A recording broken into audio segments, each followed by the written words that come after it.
I just came to watch football.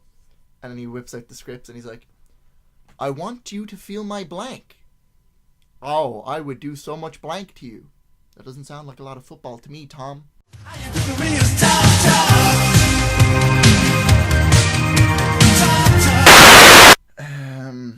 You know what the problem is? The problem is, I noticed when I listened to the last episode. Okay. I had like the same amount of games to talk about as you did. I feel like I know where this is going. Yeah, go on. And I bolted through them. And you just sat there. I can't even remember. Hold on. I got the notes. And you just wrote sat notes there. on it? You just sat there. Splatoon 2 on the Switch. I don't know why you sound like this now. But anyway. No, that's pretty accurate. Dr. Alphys. Right. And then here I am. Yeah, Ultimate Mario vs. Capcom 3. It's a good game. I mean, it's different, but anyway. Look, we're trying to keep it interesting. So Metroid, right? So I'm going through Metroid. I'm going to always go. Yeah, that's more interesting. Yeah, but I didn't talk for 3 hours. You need to. No, because see, here's the thing. If you talk more, I'll end up talking less because I'll be like, oh shit, time pressure. We were already under time pressure. Pushing down on me, pushing down on you. No man asked for. Do. Under pressure, that burns a building down. That was the worst harmony. Puts people on streets. Oh my god.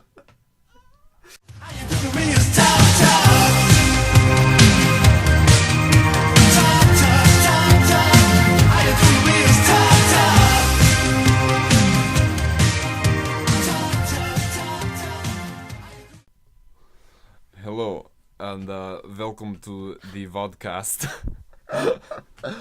Welcome to the Russian vodcast. I have to give credit to vodcast for credits for. Speak your words, Let's man. start over. Right. Take 2. 3, 2, 1. I have to give credit. Oh shit! Why are we so musically today? Isn't that an app or something? No, that's Musical.ly? TikTok. That's TikTok. No, Musical.ly. The same creators took it down and made TikTok. Right. Fair. Hit it. No. Welcome back. I'm gonna save you from hit or miss. I don't know what you're talking about. I didn't say anything. That better picked up on the mic. Anyway, I am the OG creator of Vodcast. Don't let this fool try to take it over. It was really clever, and I was like, God, that's so good. And then we realized the mic wasn't plugged in because the lines... Stop ruining the magic, Glenn. I mean... We're speaking directly into your ears right at this very moment. Of course. Of course. Anyway, this is our actual official New Year's special. It's like 2 weeks into 2019. Oh no, I've called this year 2018 about 300 times. Look, we got too used to it. Look, okay. It's like 2K12. When I went into 2K13, I was like, it's I know 2012. what you mean. That was like a weird year. But then everything else was fine. Every other year was Here's the thing. I know everyone says this and it's so done to death, but 2018 was so long. I know it's genuinely though. It felt like it. Yeah. Like, I can't remember a year that just stretched. Like, there'll be stuff where I'm like, oh god, that must have happened in 2017. And I'll check and it was like March 2018. And I'm like, what? How? Yeah, I get it. Like, yeah, I get those moments. It's weird because usually I'm like, oh, that must have happened this year, and it turns out it was like 2 years ago. I'm like, oh my god, how did that? This is the opposite. It's so weird. Wow. But anyway, I feel it. Yeah. Because it was such a long year, we got through a lot of games. Yes, we did. How many games did you get through? I'm not sure. I have the list here because we have to get through a lot. I only got through 97.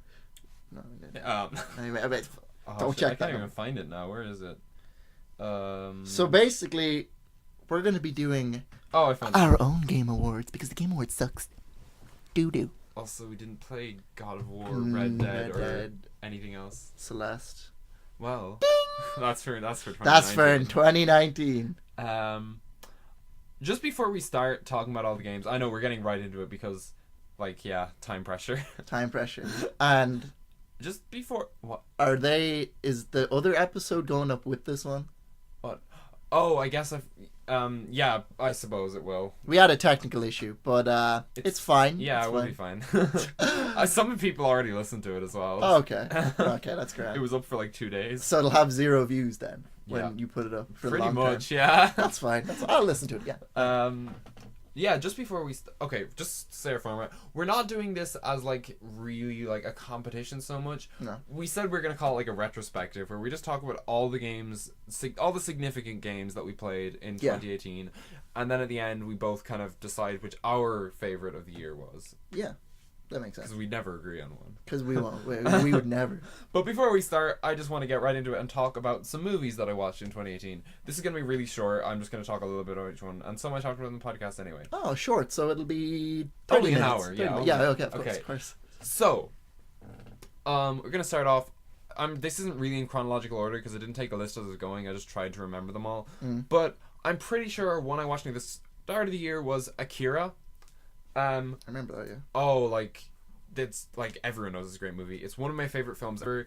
It like inspired so much, not just in animation but in films in general. Like it inspired kind of pop culture and sci-fi, and like I didn't think that animation had ever looked that good since. I thought I recognized it. See, I'm trying to do this new thing where whenever you talk about something I have no idea about, I just look it up. So I have some sort of reference and I don't sit there like that makes sense. For 20 minutes. And you can be like, oh, and it had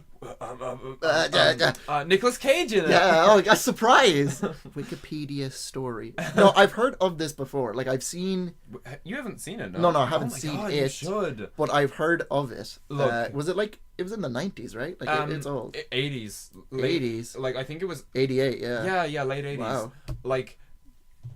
Japan went through this point where like when their economy developed loads in like the 20th century, and then while they were still kind of in an economic boom, they started like investing loads into animation, and that's kind of where like anime came from. Yeah, like that's understandable. just because their animation industry progressed, and like at that point everywhere else in the world animation was still like for kids. Yeah, they were the only country doing this kind of like experimental new kind of stuff. And Akira is like the absolute high point of it, and like it's just one of my favorite films. I can't believe it took me so long to watch it, and like one of the best pieces of animation that has ever been done. Like it's wild. You should just like, even if you're not into animation, you just see shots and like, oh my god, stuff doesn't look like that anymore. Wow, that came out literally over 30 years ago now. So I know, it's that's wild how much that it's you're saying like animation stands up. Wow. I know, it's crazy. I mean, look at all the old Disney films. Like, oh yeah, true. So it has like a certain style to it, would it? Oh yeah, like it's yeah. It's all done with like cells and stuff. Like it's done such an old way, but it just holds up so much. Fair enough. It's good. It's amazing. Visually, it's one of the best things ever. Oh my god. Then okay, moving on. I watched another really really old film, 2001: A Space Odyssey, which is from like, I think like. At the latest, the early 70s. I think it might have been the late 60s. It was around like the moon landing and stuff, right? And that was 69. Yeah. I think it was like just the late 60s. Like it is old. 2001. It's also very long, very slow moving. 1968, yeah, literally a year before. Yeah, wow. Like it's crazy. Every time I hear this movie, I think of the David Bowie song. Yeah. I don't know why. I just I'd linked say the two. it might have been a little bit of a reference. Yeah, it could have been. Oh, like this is another really old classic film, and like I said, it moves very slowly. It's really long. I can understand how someone wouldn't like it, but like I really love it too. It's one of my favorite films. I don't know if I mentioned this before on the podcast, but I have this like just infinite soft spot for films about space. Like no, I don't think I've watched Interstellar 4 times. I love the alien films, and like I went through a point in like 5th year when I was really tired and stuff where like excuse me what? Goodbye. I went through a phase where I would literally just watch shitty alien ripoffs just because, even though I knew full well what they were, just because I was like, I like space films on spaceships where there are aliens. This movie's a 5, but it's an absolutely 8 out of 10. Like, and then because through that I like found some genuinely good movies that I was expecting to be shitty alien ripoffs, which is really cool. This movie is just like a really old classic.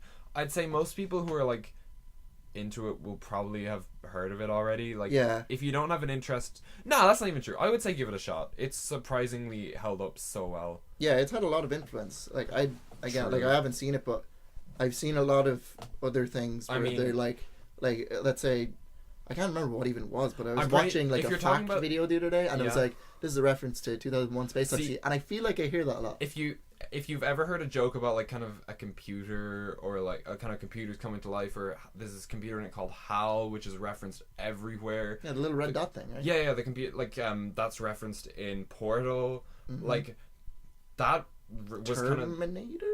Oh, sure. That was kind of one of the Haven't seen first it, by the way. like concepts of like robots becoming more powerful than people. Mm.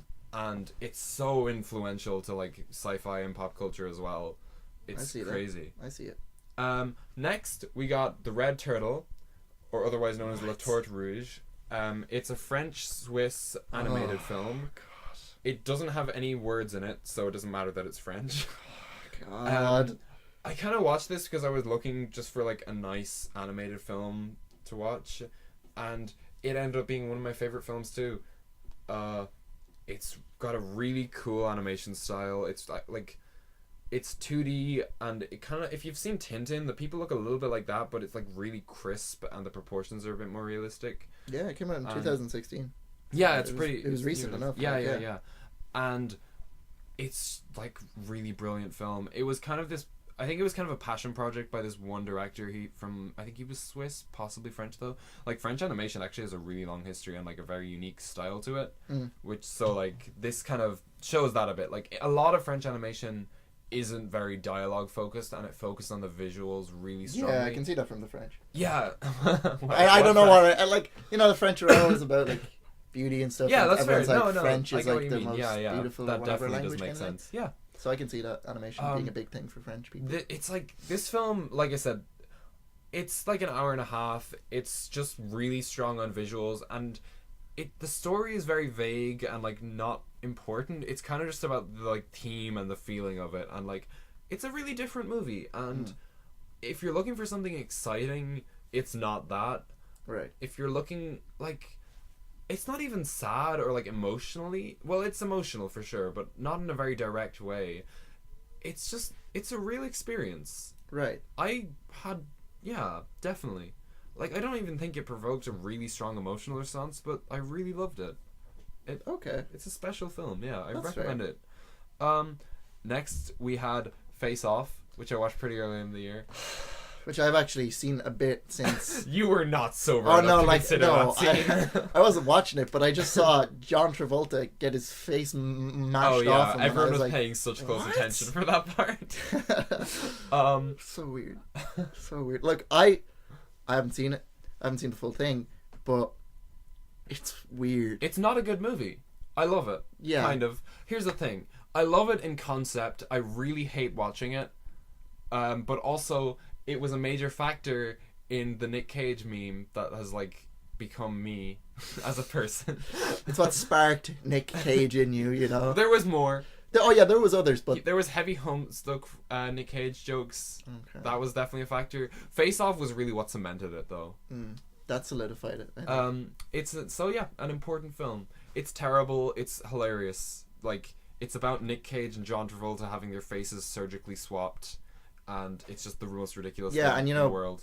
Being drunk while watching it didn't help either. No. Especially because I was coming in and out of the room for a few times. I was like, okay, how is this happening and what has progressed? So, I mean, Yeah. that's the best way to experience the movie, if you want my personal opinion.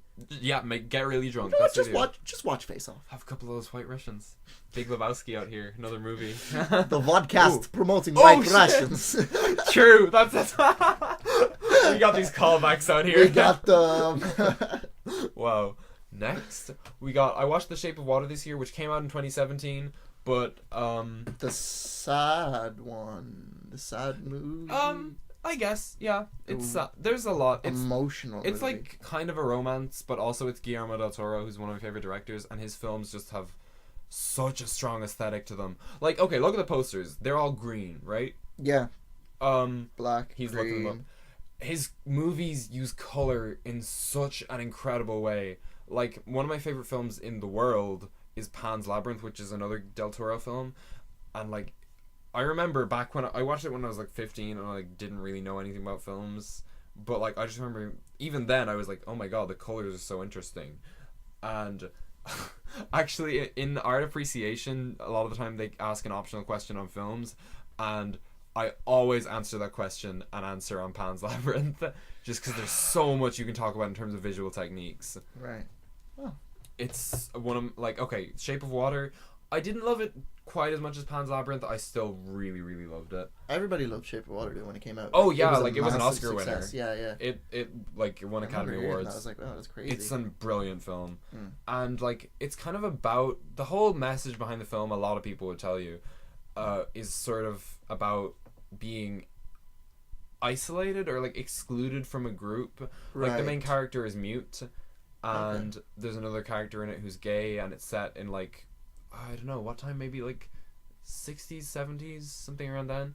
Like, and Del Toro, he's a Spanish immigrant to America, and he experienced a lot of the feelings in that film of like not being respected as much as other people. So he put a lot of himself into it. Yeah. And you can see that through the movie. you really can. And Wow. he's a really like he's one of the best directors, I think. Like he's incredible. And most people would tell you that he just makes amazing movies. I guess what are there any other movies you know of? Or... He made the Hellboy films. I know of him. Yeah. Like they're not kind of maybe known about as much as like obviously people be like, oh, Pan's Labyrinth is this really arty like deep film, but the Hellboy films are like really really good too. Okay.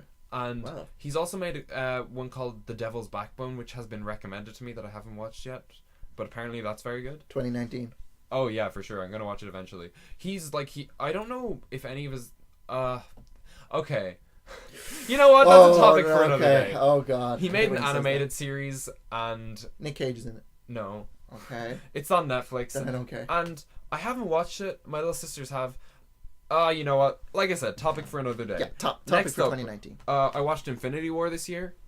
Oh yeah. A lot of people like thought this movie was like an absolute masterpiece and loved it. Yeah, and it became a meme in many ways. My god. I feel bad for the fans who didn't go see it and then that became a meme and they were like, what is the snap meme? Then they just found it. Oh god. Like, god the whole thing got, yeah. Anyway, the thing about Marvel movies is that they're so huge that like they all become kind of this big cultural thing where like they have a big impact on culture for like a couple of months after they come out. Yeah, it's weird. They're just such a huge, and they have such a like they have kind of this infinite audience. They're kind of like designed to be appealing to everyone. Yeah, literally.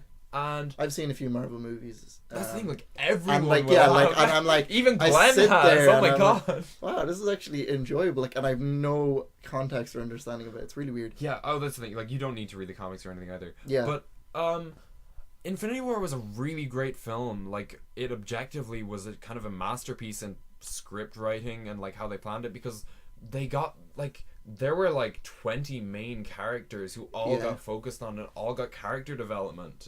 Like, that's kind of wild that they even managed to do that. Yeah, and like most of them for the past like what 5-10 years, they've had like these big movies. Yeah. So like I remember Thor Ragnarok. I actually saw that like 2 years ago. That's one of the good ones. And then like Spider-Man. Which one's that? Homecoming? That's another very good one. Is that the Spider-Man that's in? Yeah, Tom Holland. Right. Yeah. And then like wasn't a few years back Age of Ultron? Yes, it was. Is that related? That was the movie that killed Marvel for me. Okay. Right. Sorry. Here's the thing. When I was maybe 14, Age of Ultron or something. I used to really love Marvel movies. Like, I watched all the old Hulk films, the Iron Man films. Right. I really liked them. And, like, I went and saw the first Avengers movie, and I was like, that was good. And then, like, I was pretty neutral on it. And then I saw Age of Ultron, and it was the first, like, that was the first film I ever went to see in the cinema that I was like, that was a bad film. Oh, wow. Damn. And you know what I was saying, that they're designed to appeal to everyone?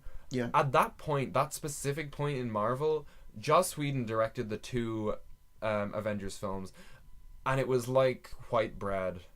They were the most bland, like, I mean, there's like kind of this Marvel formula people talk about where it's like, you know, they're a bit predictable. Yeah. That film was the definition of the Marvel formula. And like nothing about it was like exciting. You knew exactly what was going to happen.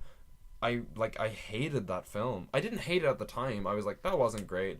But now I hate it because of I hate it because like it was the first bad Marvel movie to me. Okay. And like, I found it really hard to love Marvel movies since. Because, like... Our relationship's never been the same with Marvel. Even the really good ones, like Black Panther is really good. I watched that this year.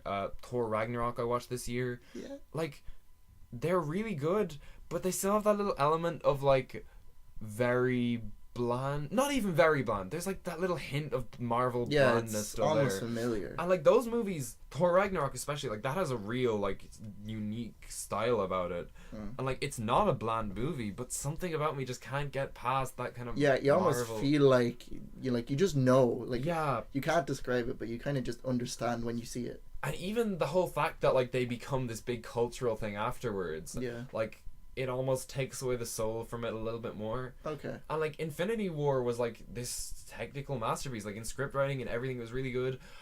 And, like, even when I went and watched it, like, I really enjoyed it. I watched it in the cinema, and, like, I really enjoyed it. I was like, wow, that was such a good film.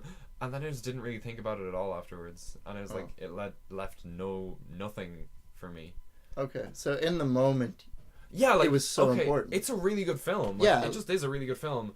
But personally, it left no impact on me. And, like, I'm gonna forget it, probably. Jesus. I don't like Marvel films that much. Wow. Isn't there a new one coming out this year? There's The Last something? I think, well, I don't know if the second Infinity War is coming out this year, but I know Captain Marvel is coming out this year with Brie Larson. Oh. And she's good. Like, I know a lot of people are really excited for that. I'll probably go and see Endgame, that's what it's called. Oh, is that Infinity War 2?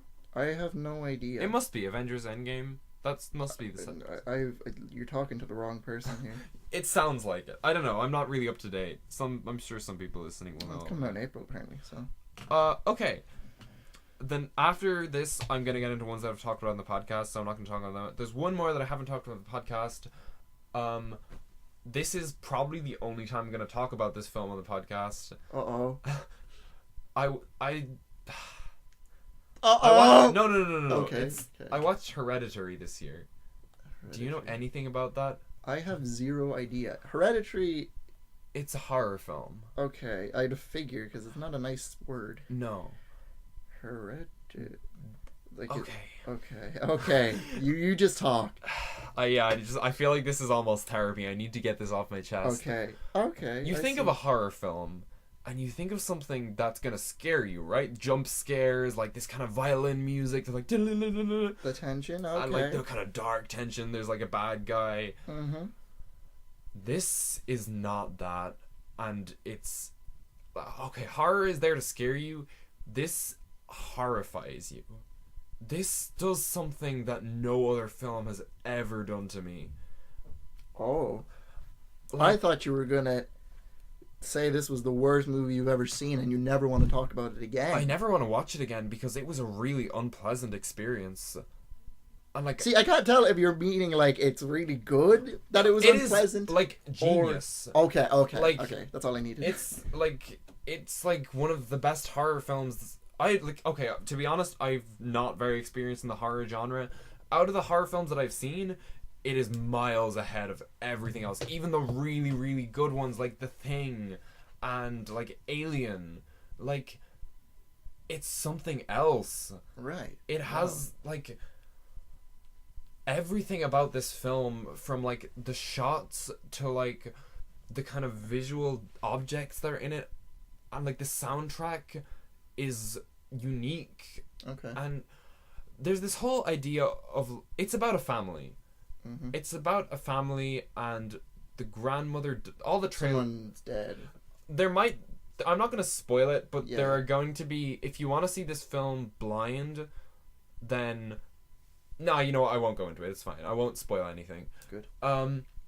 Just there are just parts of this movie where they're absolutely horrible. Like, not even scary. They're just one of the worst experiences I've ever had watching a film. Like, not even upsetting or emotional, because like, you know, you watch like a sad film or whatever, they're kind of there to kind of like, it's cathartic, like you're just like, oh, I'm really sad, yeah, but like I've got rid of, like, this movie like added stress. Jesus. There's this one scene, I'm not gonna say when it is or what happens. Like, I was watching it with a friend, and like we just as soon as that scene was over, we just like, I remember I kind of squealed at one point and like fell off the couch. Jesus. And she kind of like just like looked away from the screen, and then we both just went over and like turned off the TV. And, wow, seriously? We just kind of like sat in silence for a few minutes, then like hugged each other, then went in to get tea. We had to take like a half hour break because like it was too much to process. Wow. And like that's like, that's what I think is interesting about like horror movies, or like another thing I'm thinking of is like villains in media. Yeah, sure. Because it's like you really hate them, or like it really horrifies you, but that's the aim of it, so it's so good. And the thing that's is, like, so interesting. This isn't even like villainous, or like, this is, I am not going to say anything else, but like the soundtrack was such a major aspect of it. Kind of atmospheric.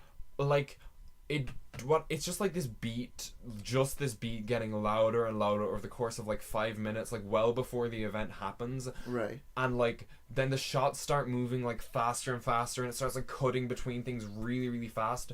And like it's making you a little bit like panicky just by watching it. Yeah. And like it's really like it just builds up the tension, and you were not given anything, like any chance to breathe or like get.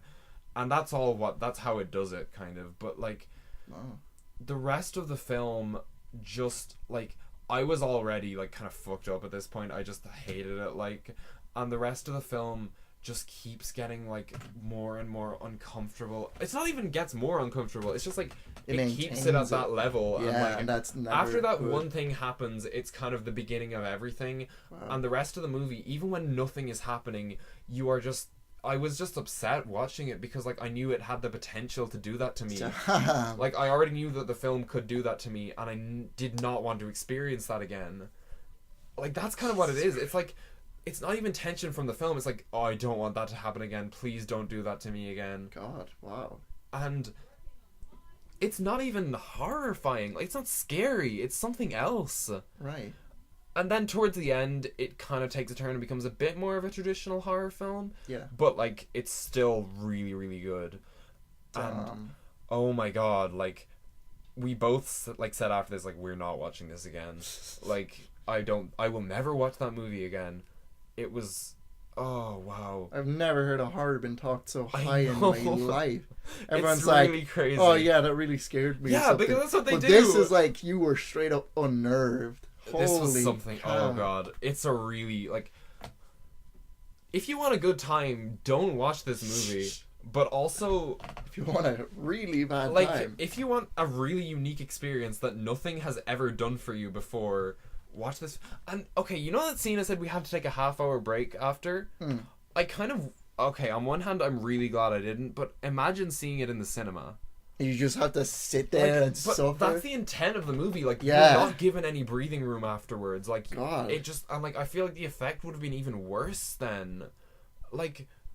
Damn. Also, this is... I've heard other people talk about this as well, but, like, this is kind of one... This has one of the best sound designs of, like, any film I've seen. Right. Like, the sound design is so important to what it does, and like it would not be the same without it. Yeah. And it just delivers it really, really hard.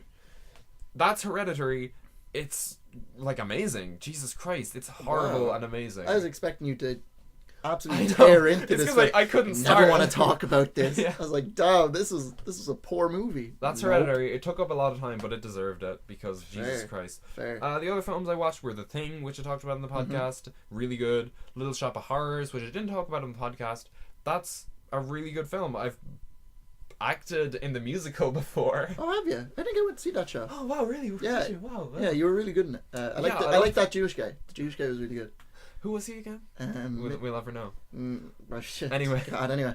The movie's really good. I liked the movie a whole lot. Songs are bangers. Oh, yeah, exactly. And like, the plant puppet is so ahead of its time. It's convincing. It was so... I loved that. Unique. I was kind of reading about how they did it, and they were having real trouble with how to animate the mouth moving. So what they did is that every time the plant's lips are moving, it's actually at double speed, and that's how it looks convincing. They filmed it really slowly, then sped it up, or because they couldn't move it fast, so it moved slowly. Yeah, they sped it up, and that's how it looks so kind of unnervingly real.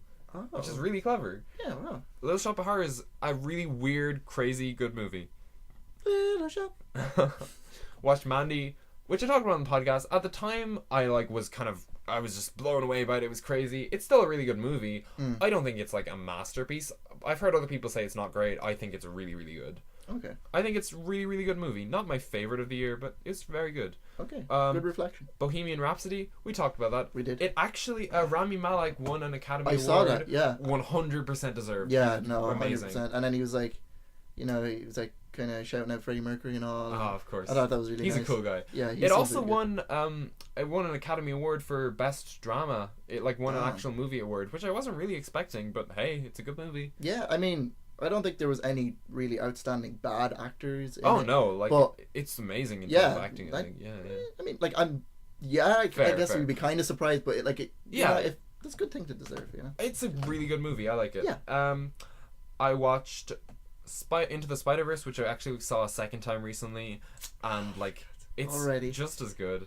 It's that's a really special movie, and I think more than anything else, it's still in cinemas some places. See it if you can. It's really special.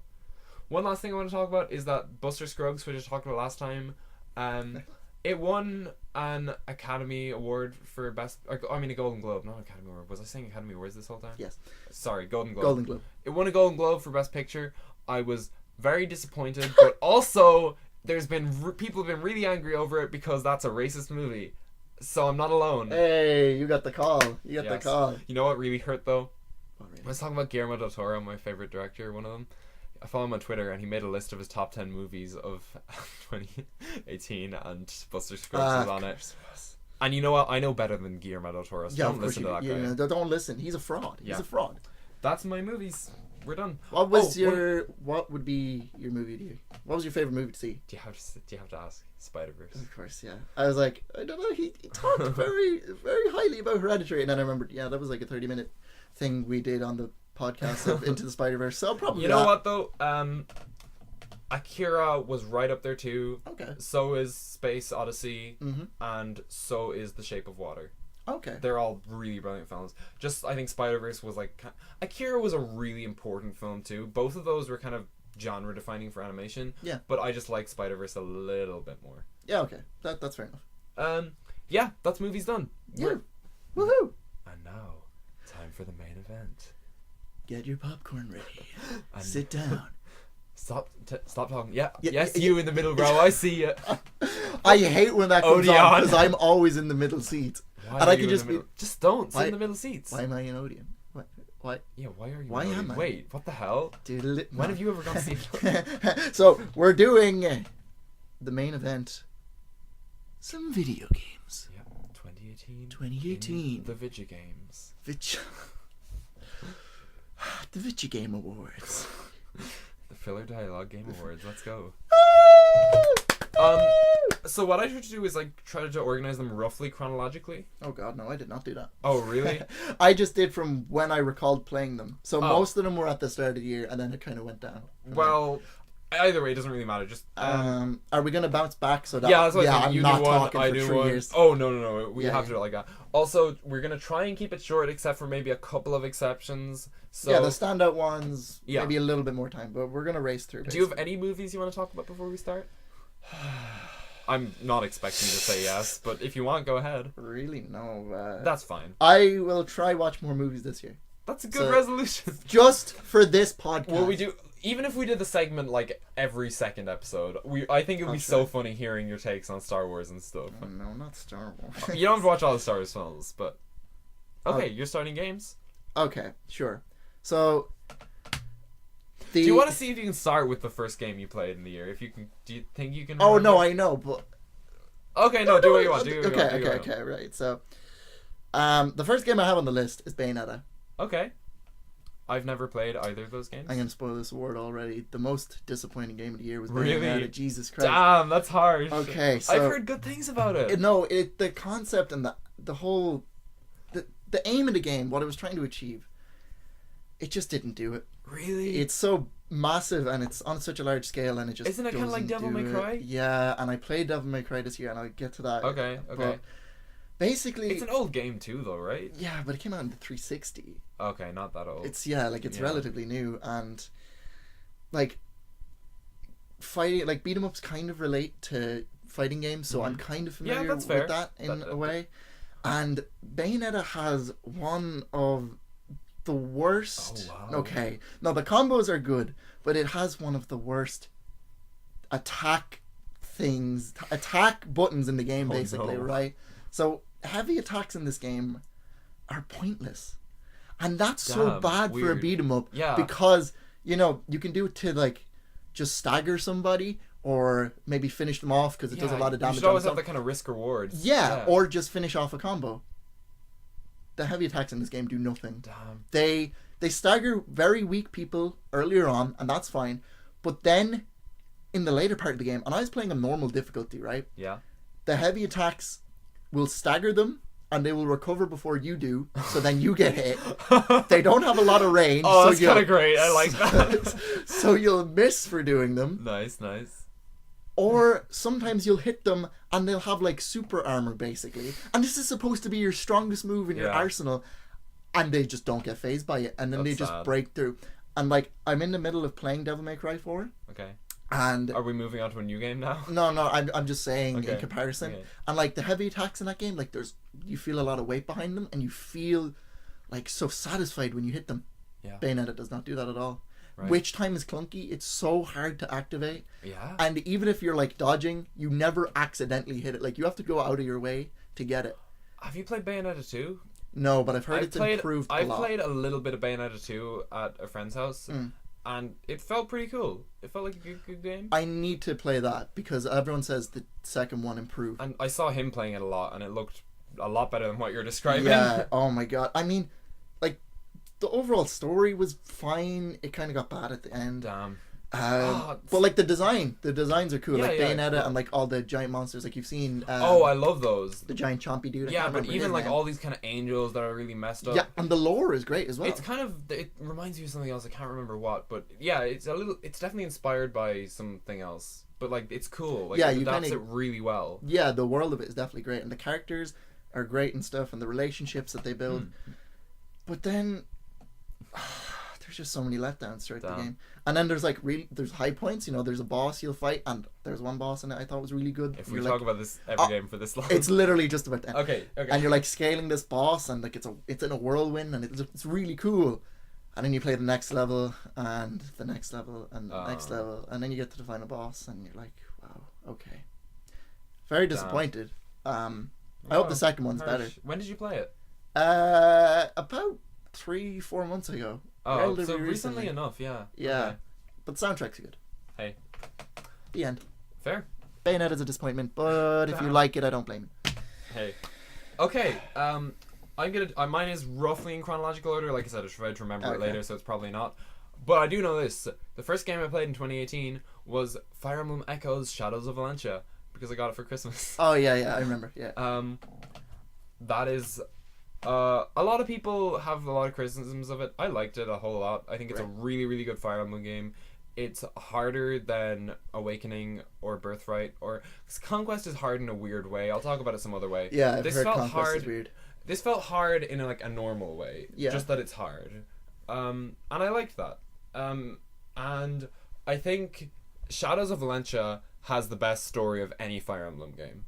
I can see that. Like, I absolutely think that. I can see A lot of people don't like Alm's character arc. I actually think it's really clever. But Yeah. I'm not going to spoil it. Whatever. Yeah. It's a really good game. Yeah, I think mechanic. I think the division of the two armies.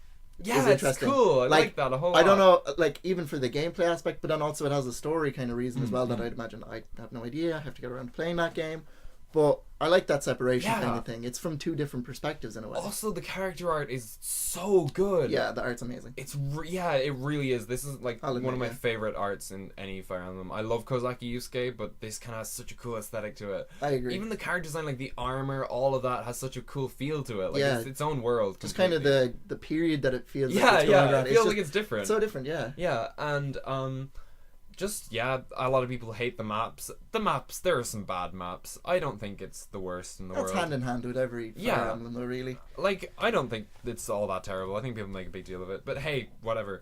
You know what also is really good about this game? Berkut. Berkut is such a good villain. That wasn't what I was going to say. I was waiting for it. That wasn't what I was going to say, but yeah, he's great. Love Berkut. Okay. What's really good about this game is it has strong antagonists that are there for the whole thing. Which is like, what? Is this really a Fire Emblem game?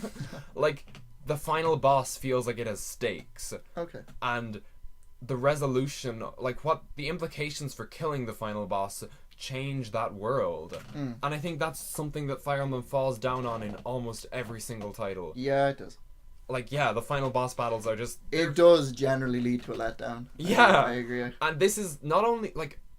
Also, a lot of the final boss battles just are a bit underwhelming in terms of combat, too. Yeah, you literally send strongest unit or your story-relevant unit. Or even just, like, you kind of wait till you kill everyone around them, then just You're done. one by one attack with everyone, you kill them in one turn with them not doing anything. This is a really good final boss. Like, it's such a good final boss. Wow. And it kind of... This broke a lot of Fire Emblem conventions, and because it was the most recent game... I really hope that it means they've learned from a lot of their mistakes of the past and they keep going in this direction. Yeah, I hope that's kind of one of the reasons they made the remake. So for like Tree Houses, they understand what the people want. I think it was also developed by different people than Birthright and Conquest and all them. Oh. I think maybe, but that generally happens for remakes. Most Fire Emblem games actually have different directors as well if you go back across them. Oh, wow. Something, you know Wada Sachiko? From Heroes, oh. She draws. She drew Ephraim and Legendary Ephraim, Legendary Lyn, or Brave Ephraim. You know that art style. She I Marth as well. She actually directed Sacred Stones. Really? I know, it's crazy. And now she's like an artist. For she also Heroes. did all the character art for Sacred Stones. Oh wow! And same with, because I got the Awakening art book for Christmas. This is a little bit off topic, but something I've noticed from doing it is like. Within Fire Emblem games, the artists are actually given such a huge input over the world and the game, which is so cool. I love that. And like even the fact that Wada Sachiko directed and designed all the characters. That's insane. It's so cool. So I love that. And Kozaki Yusuke had he kind of designed so much of Awakening. Yeah. And like what actually happened was he didn't really have any briefs. That happened was he was sent the personalities for the characters and he designed them from scratch. Oh, wow. I know. That's pretty cool. And like even looking at his Grima designs and his Wallheart designs, it's so cool to see. Oh, I remember seeing them, yeah. Yeah, anyway, I love Shadows of Valencia. It's one of the better Fire Emblem games for sure. Not my favorite because I just like other ones more for different reasons, but it's really, really good objectively. And hey, how about I talk about Shadow Dragon? Oh! Segues. Oh, nice Fire Emblem podcast. Fire Emblem! So I played Shadow Dragon on the original NES this year. Wow. Yeah, and I mean, it was good. Like, it was fun. Like, fair for an NES game that was Fire Emblem based. Yeah, it held up, and like the mechanics for a Fire Emblem game can be kind of complex. Definitely. And you could tell on the NES it was so difficult to do that. There are definitely some kind of glitchy stuff too, yes, right? Yeah. Like if you try to promote a Manakee, they gain like plus 12 defense for no reason. Nice. So you can just max out their defense.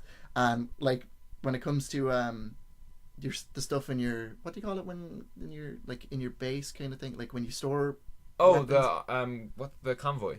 Yeah. The convoy is like a house on the map. Okay. And it's usually at the end of the map, so you have to stand on the house. Well, like as in the end, as in where you go end to of the at map. the end. Yeah, at the end of the map. That's weird. Usually, like in FE7, it's a physical thing as well, but it's at the start of the map. Oh, sometimes it can vary between where, but usually it's at the end. No, there's a couple of games that do that. Have the convoy as a physical thing though. Yeah. And then you have to like withdraw per unit, so you can't do it like in a menu kind of thing and give it to it. Yeah. So if you want someone at the start of the map to gain a weapon, they have to go all the way to the end. Yeah. But I mean, it's the NES. It pushed it to the limits, and then there's no like if you beat a boss, the chapter doesn't end. You have to get Marth to stand on the castle. Oh well, so there's no rush. That's to finish another thing in a lot of things as well. Yeah, Fire Emblem games. But I mean, it wasn't like unbelievable, but I was pretty shocked at how good it was. Like I finished the whole thing. Yeah. But and it has like some of that NES cryptic stuff. Like I didn't get the falchion at the end. Yeah. Magus was so hard. NES is a weird time. Yeah. But like I enjoyed it, and I want to play Mystery of the Emblem this year. So Mystery of the Emblem is it's not the DS one. It's the second NES one, is it? Yeah. Oh, I don't think I could play NES Fire Emblem. Oh, NES. Yeah. Sorry, no, SNES. It came after. Oh, so it was SNES. It came before Genealogy. Yeah, and SNES. See, I haven't played Mystery obviously, but Genealogy, like, it's so good. Like, compared to the NES ones, the level they stepped it up is wild. Yeah, Like, it true. feels like Fire Emblem again. Yeah. And I mean, the thing is, this kind of put together so many things that stayed throughout Fire Emblem forever. But because of that, it's still quite basic in its concept in a lot of ways. Yeah, I can see that. But hey, if New Mystery is SNES, I'm sure it's way better. Well, New Mystery is the DS remake. Mystery. Oh, sorry, that's what I meant. Yeah, but it's complicated. They have some bad names. So but yeah, that game's pretty good. yeah, There you cool, great. That's all I have to say. Oh no, I put my phone on sleep mode, so I have to waste like precious seconds opening up on a Oh no, filler dialogue. Okay, filler okay. dialogue. Next we got. I don't know if I played this right afterwards, but I think I played it close to the start. Dragon Quest VIII. It came out on the 3DS as like kind of a. It's the same thing. It's not really remastered or anything, but yeah, it's on the 3DS, and a lot of people really love this game. I didn't at all like it, and Dragon Quest IX is one of my favorite games ever. Say what? And I've like, yeah. What? Really?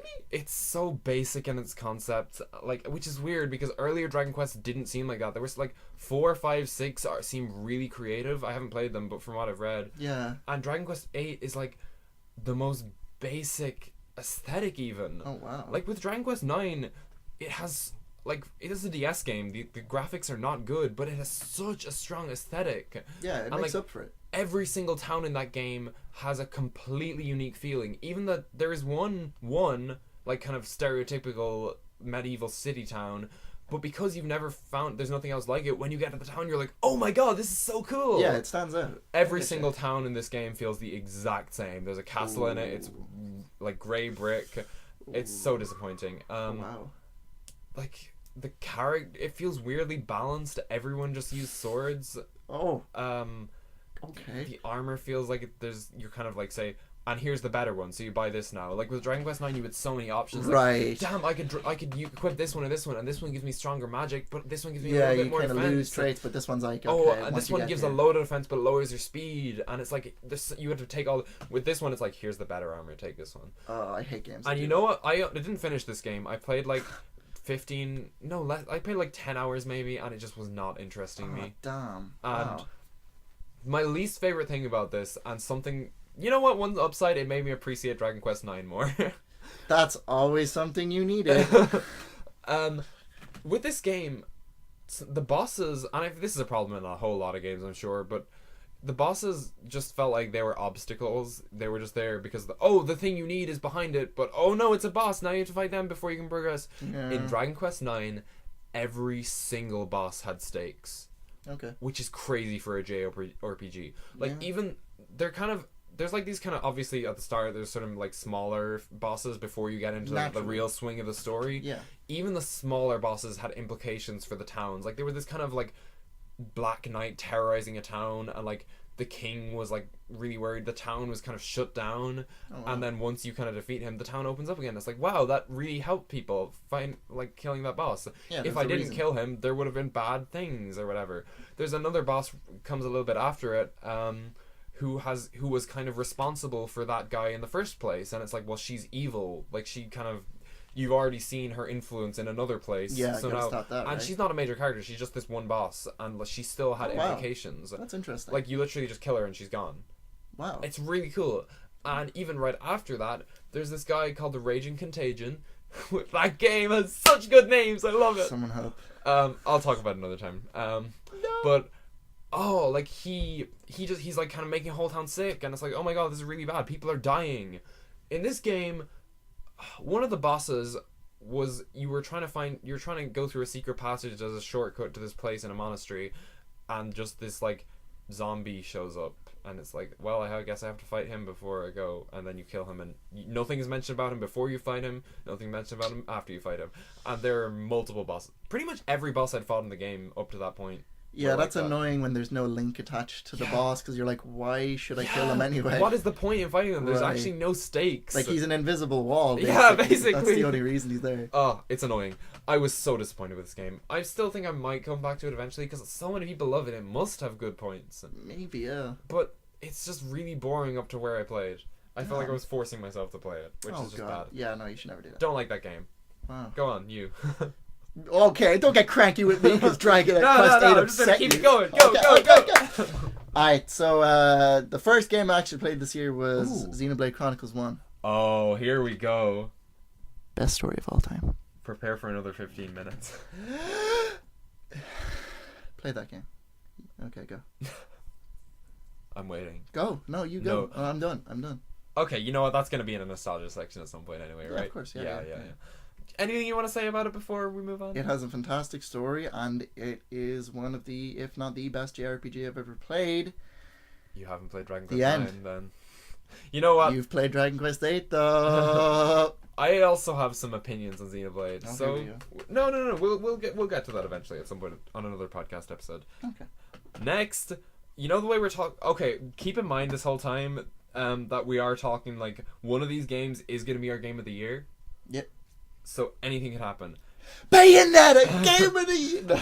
This next one was a real surprise for me. You're not going to be even expecting me. I don't think you even remember I played this. Miitopia. Oh, God. I love this game. I thought that was 2017. No, it was this year. I played this. This was my summer game. This was what I played most over the summer. Okay. I mean, I have no context, but No, I've heard no. it's like a comedic yet yeah, gameplay game. Okay, because I played Tomodachi Life on the 3DS like when I was like 14 maybe. That was like a funny game that I got. It was a time killer. Yeah, like and it gets repetitive and it's like sure it's funny, but there's not a whole lot of substance and it gets boring eventually. And it was still funny and I still really enjoyed it when I did play it. And that's kind of I was like, hey, Miitopia is another one of those. I'll just kind of get it. It'll be a like funny time killer. It was only like €40. It's not crazy expensive for a 3DS game, you know? Okay, yeah, fair enough. I was willing because I also had friends who were having a really fun time with it, so I was like, you know what, I'll invest.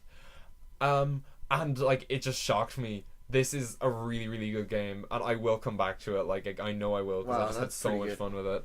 Damn. It's like Tomodachi Life. You use Miis and like it's a JRPG, and it's kind of a super distilled JRP me. Me. JR me G. JR me squared. Oh! I hate my It's life. not 1.41. But anyway, continue. I hate that. This is just like a super condensed distilled JRPG. It has like 6 character classes at the start. You unlock more as you go on. It's turn-based. There's monsters. There's bosses. And it's all really basic, really distilled. But like the joy of it is just kind of the characters interacting. Right. And there is so much heart put into this. Like they interact in really like genuinely funny ways. You're like, how is this a game? Oh my god. I was gonna say the writing must be so good. The writing is just amazing. Like it's been a while. I can't think of a joke, but like you can have this option to kind of go like fast forward through like the kind of walking parts of a level. Yeah. And then just someone will be like, they'll be like.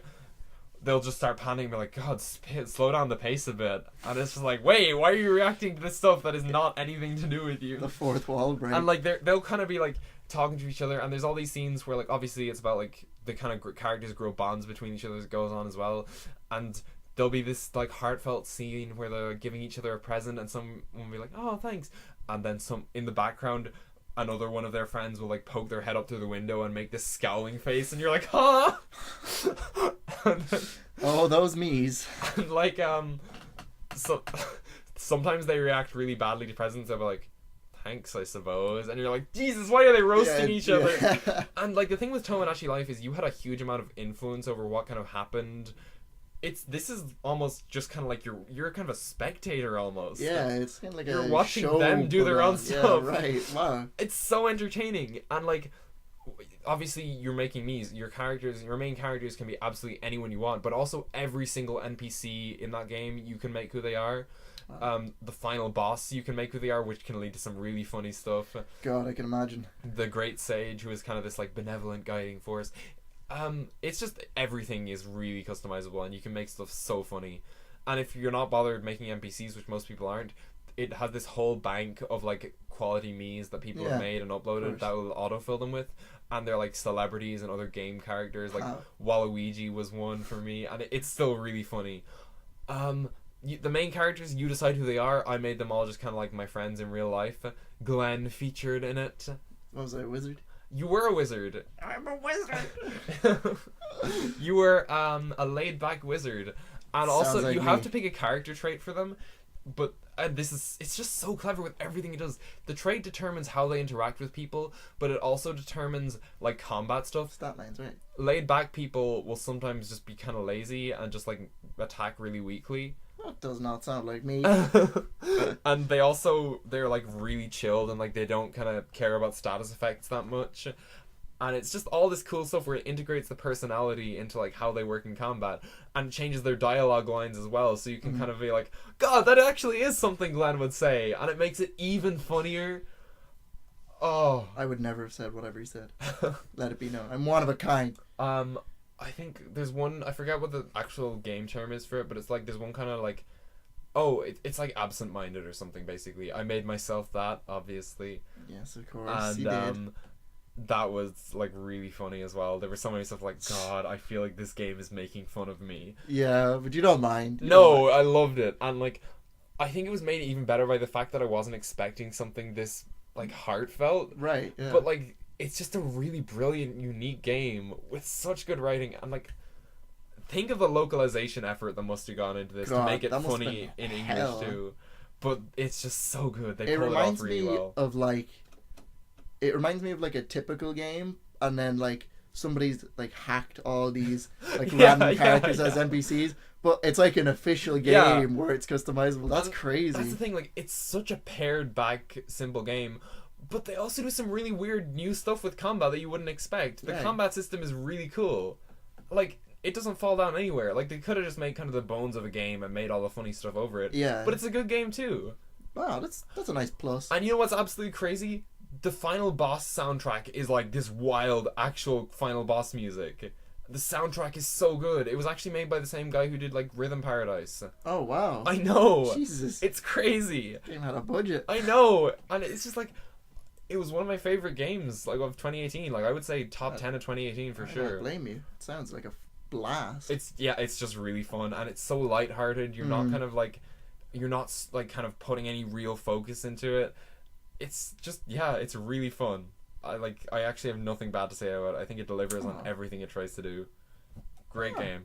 Nice. That was a long Nice. section, but it deserved it. That's fine. Okay. So, this is a game I didn't think I was picking up this year, but okay. I couldn't resist, and it was on sale for like 20, or not for 20 euro, but it was down brand new to 40 euro from like 70, Oh, okay. and it's Dragon Ball Fighters, which You is didn't think you were gonna pick it up? no, because Damn. it was too It's expensive. expensive, yeah, it's but really then I saw it in Smith's for like 40 euro. I was like, what? I have to. See, personally, before this started, I had this pegged as Glenn's Game of the Year. We'll see, my boy. We will. This is visually one of the best looking games I've ever seen. I'm absolutely Holy not God. denying that. The camera, like everything in the game is 3D, but the creator literally said, we tried to design it in such a way that everything looks 2D and it looks Yeah, flat, It does. but give it the same perspective, and it just works so well. And like for sure. the art style of it is just, it's so amazing. And like you've seen a lot of Dragon Ball Z, Yeah, I have. and like there, like I'm not even gonna defend it. There are some times where the animation can look Yeah. really It's dodgy. old. It didn't have an amazing, like, no TV series back then had like crazy budgets. Yeah, but everybody, like anybody you ask, any Dragon Ball fan will be like, "Oh, the animation was amazing," Yeah. and especially when they played this game, and the director again was like, "This is how people wish Dragon Ball looked like. That's so Like, cool. That's how we wanted it to look, and That that's is such how a they should have Oh, seen it." I You know? love that as a goal. Like, I'm That's not so even into amazing. Dragon Ball, but that is such an admirable goal. Yeah, it's crazy. Like, kind of appealing to nostalgia, but not in a pandery way, in a way like kind of putting a new spin on it Yeah, to make you kind of fall in love with it again. but like, even in terms of fighting games, Hmm? like it didn't revolutionize anything, but it's so different from everything else. Yeah, you know, it still seems it's just like really tight and like thought out. Yeah, and there's so many options in the game as well, which for any fighting game is so important. Like what we were talking about for Smash. Yeah, exactly. Options. And like in Street Fighter, you know, Street Fighter's very not basic. Like there is a lot of complex Sure. concepts, but like in It's good for competitive, like. but in DBFC, like people are like flying across the stage and they're teleporting behind you and they're shooting like, big beams. When you're in a competitive fighting game, like I'm not part of like the real competitive community, but like personally, what I want if I'm watching it is like dynamic. Like you want to see something where stuff is happening, and like Smash is absolutely that for me. But like from what I've seen, DBFZ looks like it has that too. Yeah, like you can see a combo 100 times in a row, and you'll see like little effects or details that you just pick up every time, and you'll just be like, "Oh my god, that looks so amazing! Do it again." But no, this game is fantastic, and Season 2 is supposedly coming out this year. Like, what do you mean Season 2? Like didn't know that they released DLC characters? Oh yeah. So like this is another batch of DLC. Basically, How many characters were in the first batch? 8. Wow, that's significant. Yeah. So they're probably gonna do Season 2 this year once the World Tour ends, which is like the international competition. Okay. And they've kind of teased it as well, but that's gonna be so good because there's so many characters. I mean, we have like the bulk, but like everybody wants to see like Roshi. Oh, he'd be so good. Like Gogeta. Who's your number one character to be in it? Yeah, who do you want? See, they already have Bardock. See, I want Super Saiyan Vegito, but Super Saiyan Blue Vegito's in the game, so I don't think that's a possibility. Aside from that, he'd still be like your number one though if you had any choice, is it? Yeah, Super Saiyan Vegito. Okay. Because Bardock's already in it, so. I'm gonna say Chaozu. He's in the game as a suicide move. Wait, Chaozu's in the game? Yeah, Tien uses him as an assist. Oh no! And then shit! Okay, you could use him as a level 3 to self-destruct. What's the name of the pig? Oolong. Yes. Oolong. You want Oolong in the game. Okay. Yeah, I agree. DBFC. It's a great game. Put Oolong in it. Anyway. We're moving on. Yes, we are. Okay. Next game, Monster Prom. Oh wow, we both played this. Oh, but yeah, you did play it. Oh my god. Brought it over. We stayed up. Okay, yeah, I had to like go to Dublin at like 7 the next morning, and then you and Ryan were like, "No, it'll be fine. We'll get over with fast. Don't worry." And then I went to sleep at like 5. Not only that. Wait, were you successful, or was he? Wait. I was successful in the first game we played. He was successful in the second game we played. Okay, so you went to bed disappointed. Yes. Same. Both times. You were more disappointed. Okay, this is it's a monster dating sim. But it's also You said sim and it turned on Siri. Oh no. How did okay, continue. Siri, please. Okay. Oh, don't say Siri, it's gonna Oh shit, no. I don't know how iPhones work. See, my one, if you say, "Hey Siri," then it turns on. So well, I was expecting you to have No, I whispered it. Okay. It's a monster dating sim. It has really cool art by an artist that I follow on Twitter. It's just this really cool original art style with cool character designs. The characters are really likable and diverse. Everyone is bi, which is cool because there's no restrictions on whoever you want to like romance in it. Yeah, and then the fact that it's like they're monsters, you can interpret them as a guy or a girl. Okay, well maybe not. No, they're all guys or girls. Yeah, never not. It's cool, and what really sets the game apart is it's a competitive dating sim. You can play with up to 4 people and fight over people. Yes. It's so fun. No. It's like €15 on Steam too, and I have played it a whole lot over summer, but they've actually released they've released a lot of updates to it. All through summer they had this like summer update where they all had like summer costumes. Right. For Halloween they had Halloween costumes. For winter they had winter costumes, and they've released like more DLC as well. Eventually there's going to be new character DLC. I could see this game coming to the Switch. Hey, it is on the Switch, I think. Really? Maybe? No way. I'm not sure. I think it might be. If it's not, I could so see it because I remember people talking about Joy-Cons with it. I don't know. It might be. Look it up. I almost looked up Monster Hunter. What's wrong with me? This game, it's just kind of... I really like meme dating sims, and this is just like a really self-aware, funny dating sim, and it's cool. I love the characters. It has some best girls and best boys. We got Damien. Stop. We got Miranda. Stop. Don't. You like Miranda. Shut up.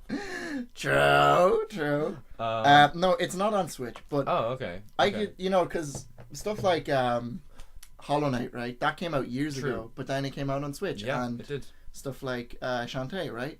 Yeah. Oh, the Switch is actually getting so many It's games that have so only been released supportive. on Steam, which Yeah. is so cool. I could see this coming out. Right now, it's actually more supportive of indies than the PS4 or the Xbox, which That's I just great. love. Like, the thing that's kind of getting me about that is, like, Duck Game and is Tricky Towers on it? It is. Think so, It came right? out on the Switch recently. Right. So I figured if those games are on it, I'm sure Monster And it makes Bomb me could be really up there. sad that I bought them all on Steam because I prefer the Switch. wrong I with don't your have a laptop? good computer. What's wrong with your laptop? It's perfect. It's a laptop. Monster Prom. It's really cool. I agree. I think we had a great time playing it was very fun. Yeah. There is, like, you can play it solo, right? You can, and I've put like 8 hours into it solo. Right. But it's so clear that it's made for multiple people. Oh yeah. It's so obvious. And see, the first time we played, we all went for different people, and it was like, yeah, that's fun. The second time we played, me and another guy were fighting over one character, and like, oh, it got crazy intense. I was there. I was sitting there And it with gives a you packet of walkers just chomping. it gives you opportunities to mess up other people that you can take or not take. It's Even insane. when you decide the turn order, it Yeah. says like you just enter a word, and then it gives you this kind of like prompt for it, and you have to pick whichever one is the funniest. And that leads to some really hilarious situations that happens between every turn. It's just a great party game, kind of. Yeah, 100%. I agree. It's really, really fun.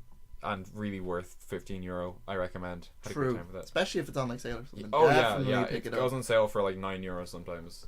Definitely. Very get it. worth. I agree. Yeah. Monster Monster Prom. good, yeah. Speaking of games that we both played, Shantae and Pirates Curse. Oh, you did play that this year. That wasn't too long ago. Yeah, I think I talked about it a bit on the podcast. You first might have episode. meant. Really? I don't. Maybe you did. I don't remember. But Maybe not in depth, but I sure, vaguely sure. recall. Just give us a little brief. Yeah. The game is fun. Mm-hmm. This is my first Shantae game. You know I'm gonna defend it for whatever he I says. know. No, go ahead. I really like this game. You love this game, Glenn. Anyway, it's it definitely has its own little charm to it. For you sure. know, it's not just a copy paste platformer. Like Yeah. it kind of resembles other ones, but at the Oh, same like, time it does, you could absolutely. yeah, but you can also say like it has a Shantae feel about Yeah, it. Like I it's, would agree with that. You know, it's fun for what it is. It's pretty fun. Yeah. And heart squids are bae.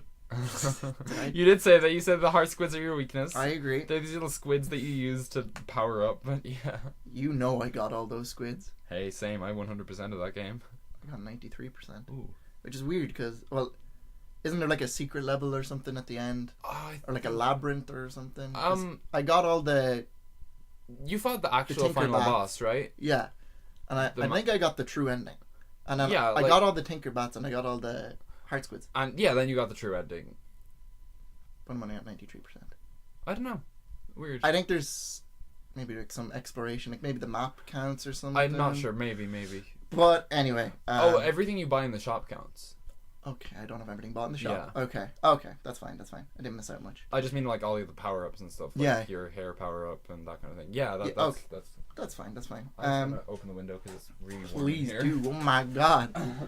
So, Enjoy that screaming. it's a fun game. It did have a few problems. I felt at a lot of points it was a bit cryptic. Yeah. I don't know. It was probably just me being stupid. No, I think I know what you mean. To kind of like you find this item that like you would never have expected to be the item and Yeah, stuff like that. there are You a few know, times yeah. I was like, "What do I do with this?" Yeah. But like, I kind of like that part of the game too. You know, where you're like, you get something far off in Yeah. the other island, and then it's like, "Oh, I might have to check it out in some other area." And then when you go back to those other areas, you have a power up. Yeah. You get something else. Like, it's kind of built on that aspect, Mhm. and I think that's great. And then like the platforming itself, like the design is pretty well done. Yeah. It's just really easy. But that's my. It is. It's You my know, biggest gripe. that's fair. I think. See, I played it when I was a bit younger. I definitely didn't have as easy a time with it as you. But like, Right. I was watching you play it, and I was like, oh, I didn't remember it like this. But no, I like personally, I really love it. What I really like is like the kind of whole it sets itself apart a lot from other Shantae games. The whole pirate thing. Yeah. Like I love the Metroidvania aspect where you're kind of finding all Right. these power ups and like it feels so cool to use them. The pixel art is really nice. Also, that game did not have a high budget. Really? Yeah. Oh. Like Okay. it was Kickstarter funded as well. Yeah. And like there's Half Genie Hero got like way higher than it because like this was kind of the game that made Shantae like well known for a lot of people. Mm. There were 2 games before it, but like they were not as well known. Okay. But yeah, like I definitely well, considering the smaller budget, then I mean, yeah, it's I do still know a what you mean. Like great game. there's some stuff where it's like, huh? I'm pretty sure I used a guide at some point for it when I played it. Yeah. And like, yeah. But I mean, the studio, what's the studio called? Way Forward. Way Forward. You know, that was their 3rd Shantae game, Yeah. was it? And I mean, you love Half Genie Hero, right? Yeah. Like you really do like that you game. probably see all these improvements compared to Yeah, for sure. Pirate's Curse especially. But yeah, no, like it doesn't do anything outstanding, and it doesn't change. That's fair. like Yeah. anything that you would normally see, but it's just it's a fun game. It you know? is. And the sky world's pretty cool. You know, when you're up in the clouds, not barrels, but like, or not cannons, but like, you know, those things that like eat you or something. And then yeah, you, yeah. I do remember that. and then like I think you're like climbing some stuff as well. yeah. I thought that part was really fun. I don't know Yeah. why, but No, definitely. you just feel it. I like Yeah. that game a whole lot. Yeah, great Okay. game. Next. This is a game I'm not going to give a lot of time to it. Tricky Towers. We both played this as well. It's Tetris with physics. I think it's fun. It's really hard and it's really fun, and I was good at it, so I really liked it. Yeah, you dick. Whenever Found our one weakness. yeah, whenever I play games against my friends, I'm always the loser. And in this one, I kept winning, and I was like, "Huh, I love this game." It is not a nice experience losing to this man. Let me tell you that. No, I rubbed it in because I never win. It's Fair enough. it's a great game. If you I don't think it would be fun on your own. If you have friends to play with, like it's so fun. Yeah, but you know, for like Tetris enthusiasts, you know, like you see all those pro Tetris players Yeah. that like just do all these crazy matches and stuff. I think like if you really like the core gameplay of Yeah. it and you like master it, you could have a lot of fun with single player. For maybe like personally, I've played Tetris before on my phone or something. I've never had any interest in it. Yeah. And like I still adore this game. Yeah. It's just really fun and it's it's great. Yeah. I like it a whole lot. Yeah. Tricky Wow. Towers, recommend. Wow. What? That was speedy. Yeah, we need to get through them more. Okay, so I played Kingdom Hearts 1 and 2. I'm just gonna group these together because they're very similar. You can devote a bit of time to this, you know. No, This is- it's fine. It's fine. I put a bit of time into that game? What game did I put time into? Metopia. Nothing. Oh. Kingdom Hearts 1 I played this year because my brother brought out his PS2 from some attic. I don't even think it was from our attic. Oh. And he had a load of games for it, and I thought, you know, E3 just went by, and I saw Yeah. the Kingdom Hearts 3 trailer, and everyone was freaking out because of it. Yeah, And I thought- they were. I have to play Kingdom Hearts. I've heard so many things about the game. Ordered them, and I got them both for like €20. Okay, that's Crazy good. That's good. price. And then I played the first one, and the first one is a really good game. It's so solid, and that came out in 2002. Not surprised to hear you saying this. I mean, like, he's talked about Kingdom Hearts a lot. And everyone complains that Kingdom Hearts has a complex story and all, but Yeah. it being the first game, like, there's not much. Oh, I suppose there's no complexity. Yeah. It's straightforward. And there's a not villain. like 5 weird sequels that you have to play. Exactly. And the gameplay is just so good. Yeah. And I mean, yeah. Seems like you would think that. this man picked up his phone, and listen to how dedicated I am for your entertainment. Yeah. He is. What is he even playing? He's on map. What is that? 3, I don't know. 4 of heroes 5 of the actually. nuke. Oh, I didn't get all the orbs. I'll do it later. It's fine. lose it. Guys, I'm sorry. My co-host is acting like this. Very unprofessional. of Very me. unprofessional. But no, the gameplay is amazing. If I had to, like, there's nothing I've played that's like Kingdom Hearts. I like- can get that at least. 'Cause, like, that it's unique. When you travel between worlds, it's a shooter, and when you're in Okay. combat, it's an action RPG / like button masher, basically. Nice. The best. And then it has a lot of exploration. You have to explore a lot of areas, and then there's puzzles. Like, it literally combines so many genres. That kind of makes sense, seeing as like it's a combination of a lot of other things as well. Yeah, and it's like it's just this weird hybrid of, and like sometimes you're playing it, and you know, like in one I'd be going through Agrabah with Aladdin, and then I'm just like playing through it, and then it'll just hit me. I'll go, wait a minute, I'm running alongside Aladdin from Aladdin. That's so weird. You know what, I'm fighting this Mega Jafar. That's so weird. Yeah. You know what I thought was really cool? Hmm. I didn't realize it actually got the voice actors from the Disney movies. Like Robin Williams voice acts in this game. That's crazy. And Ding dong, ding dong. what? Rest in peace. Blessed himself. I'm not being disrespectful right now. Yeah, it made him watch some Disney movies too, so I like that. I mean, like, do I have to watch Lion King? Like, I know the movie now. You know, No, like you do have there's to a watch giant turtle that appears at the end and stomps everyone, right? Huh? No, it's okay. It's anyway. Well, I like in one how they set up the lore of the entire game, because it establishes a lot of things. Does it establish Nort? Nording? Nort didn't exist at this point, no. So it doesn't establish all the So it lore. doesn't establish no. Okay. Yeah. I'm sorry, I let you down. Yeah, he's lying.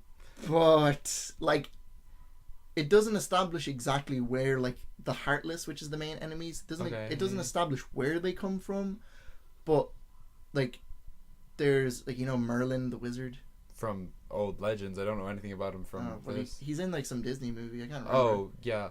Oh, there's like a Disney one of like the Sword and the Stone or something, maybe an old one. I don't know. Probably. But like, he's there and he's like creating theories on why the Heartless appeared, and it's like this big mystery. Cool. And you don't really find that out until. Well, do you ever find that out? No, you do find it out. It's just a lot of. We'll get to that. Okay. So then I played. Well, the only problem with Kingdom Hearts 1 is the camera. You use the shoulder buttons. You don't use the analog stick. Okay. And it's inversed. So if you press. Can you not switch it from being inversed? That's shit. If you press R2, which is on the right, it swings to the left. I hate it. Yeah, it's bad. And I tried to adapt to it, and I finished the game in like 25 hours, and I was still messing it up in the final boss. God. But the game is great. I think it's such a fantastic game. Fair. You know, I'm kind of talking shit on it. I don't actually know very much about it at all. It's just incredibly easy to make fun of. There's so much really ridiculous stuff in it. Donald's a badass. You're talking about Donald Duck! No, look, do you realize how cool it is that my first experience, or one of my first experiences with Mickey Mouse, is that he's a badass king who has this giant ass blade and he slices up the darkness? I feel absolutely nothing towards Mickey Mouse, so cool, I guess. You're devastated. You just picture him as this little lad in his clubhouse. I never watched Mickey Mouse Clubhouse. I never had American TV channels. I did. But once I started playing Kingdom Hearts 1, it was like an addiction. I wanted to play that game every day. Damn. And I finished it in like 3 days. That's such a cool feeling with a game. Oh, I loved it. And then I was like, okay, I might be burnt out on Kingdom Hearts. Yeah. So I'm going to stop for a while before I play Kingdom Hearts 2. Very fair. So I waited a few days. I played Kingdom Hearts 2. A few days? I thought you were going to say maybe a month or so. No. Oh my god. No, it was a few days. I think it was 4 days. Oh, what a break. God. And I went into Kingdom Hearts 2 and I only knew one spoiler, which was not one spoiler, okay, but like one plot point that's kind of hinted at the start of the game, but you only find out a bit in the middle. But I played that game and the opening is very slow and everybody says that. But at the same time, coming straight from the first game, like the physics and the mechanics of 2 are just so tight. Right. Well, that makes sense. Oh, yeah. They are so What was the good. time gap between them? Like in like story or No, like in terms of development, yeah. 3 years. Yeah, that's significant. And it's so weird because, like, even in terms of graphics, there's such a step up. Yeah, that makes sense. Like, you know when you said, when you played the first Mario and then the third Mario Brothers? Oh god, yeah. Okay, but just look at the graphics, right? Yeah. So like the first one compared to the third one, isn't the third one just looking so much cleaner? Crazy, yeah, such a difference. Even though both Kingdom Hearts games were on the PS2. The second one is Yeah. just such a step up. That's a big jump. And like the animations are crispier, and the combos are so much flashier, bigger, more effective. There's more, like, again, it's like a beat 'em up, which is related to fighting games, which I really like. Yeah, fair. There's a lot of options. There's a lot of defensive mechanisms and offensive mechanics. And like, again, even though it's a whole Disney thing, and there'd be sometimes I'm like, oh, am I fighting with Mufasa? This is so weird. Wow, weird, yeah. Like, Kingdom Hearts 2 just, it blew me away, and it possibly has the best final boss I've ever played. Wow, that is high praise.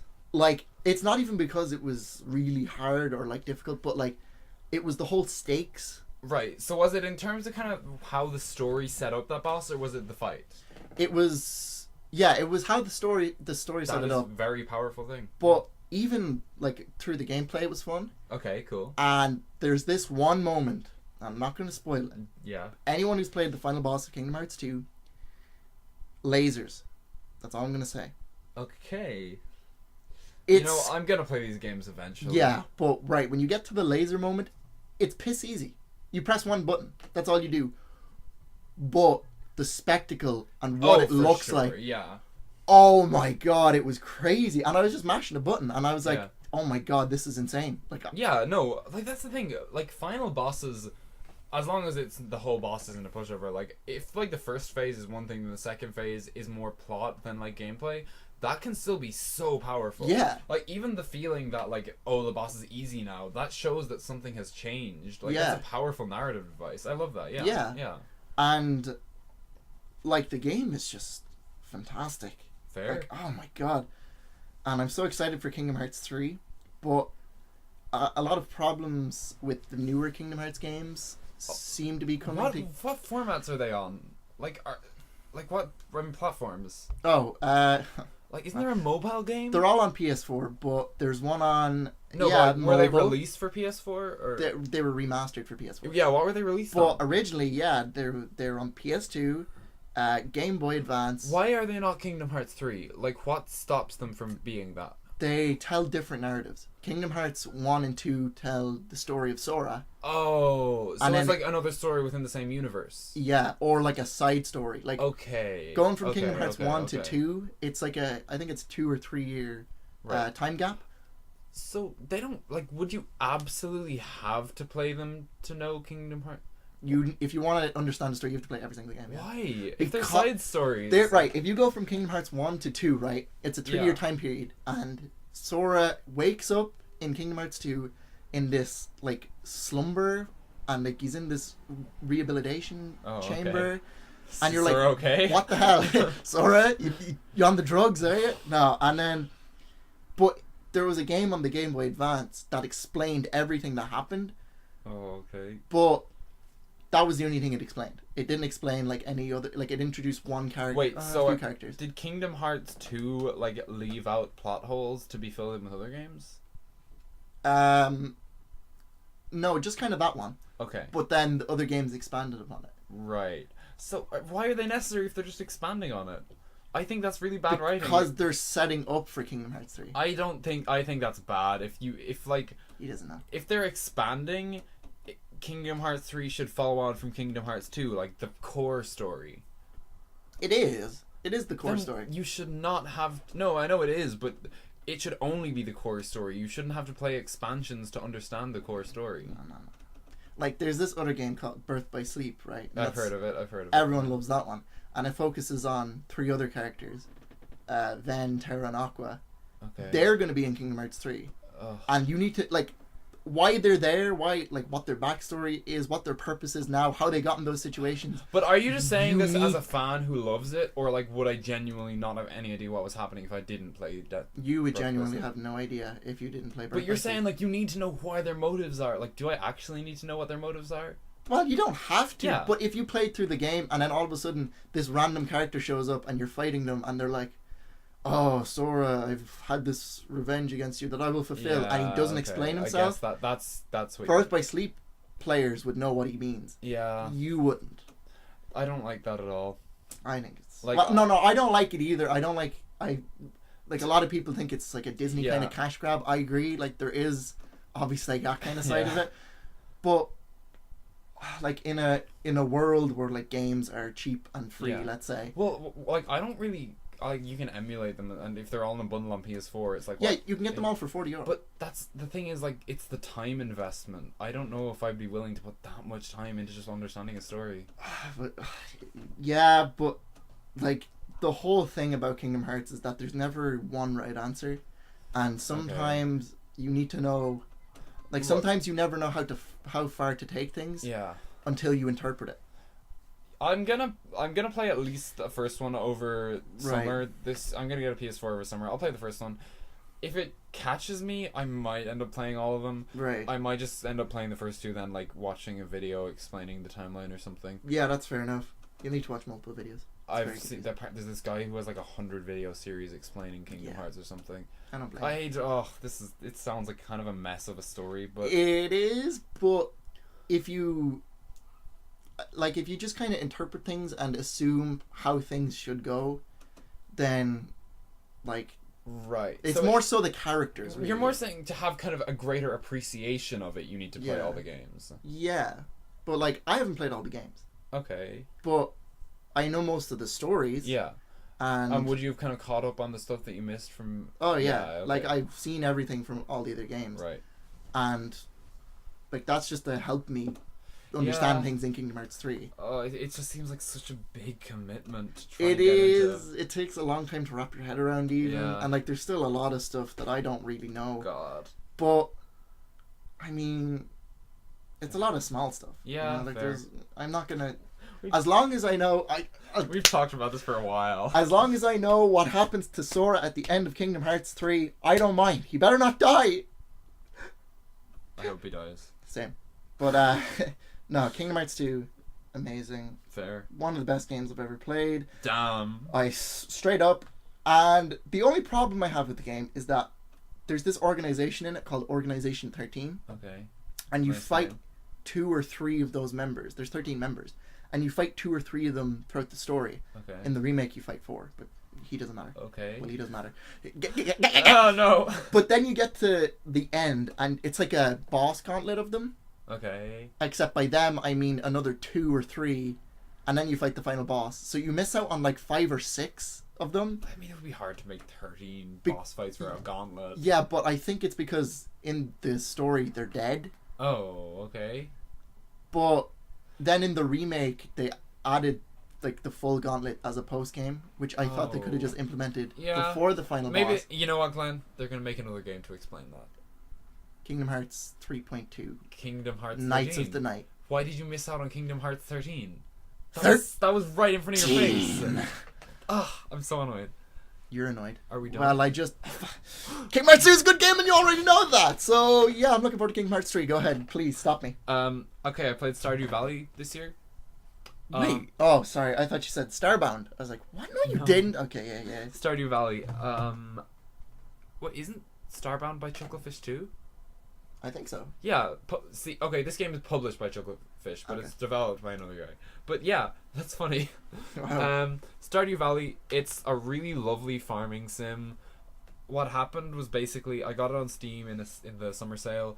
I played it for like 40 hours over the course of 3 days. Then I just dropped it. I burned out so hard.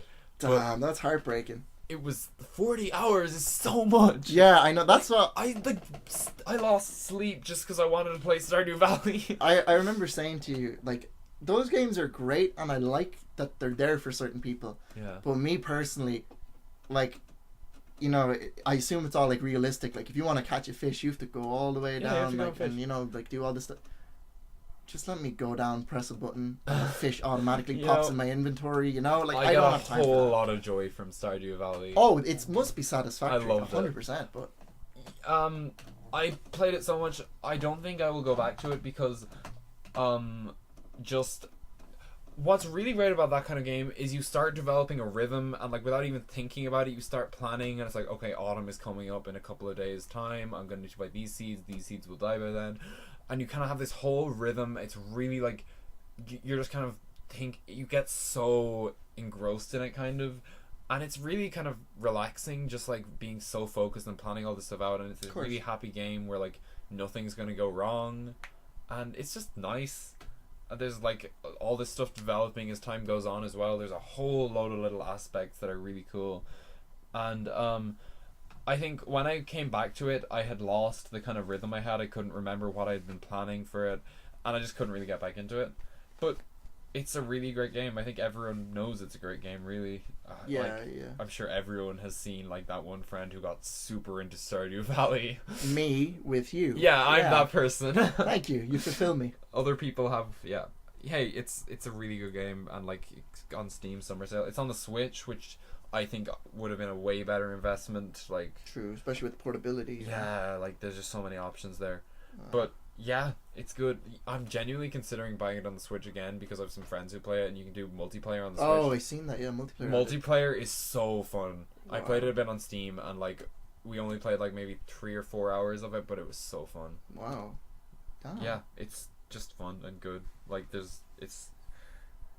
I don't think anyone wouldn't like this game. Like you said, obviously there are some people who wouldn't. Yeah, but like it's a like really universal me, right? game too. I'd probably drop it after a while. That's fair. But for what I played, I'm sure it would be fun and relaxing. Yeah, and you stuff. you get a lot of it. But it's just just not for me. Yeah, that's Stardew Valley.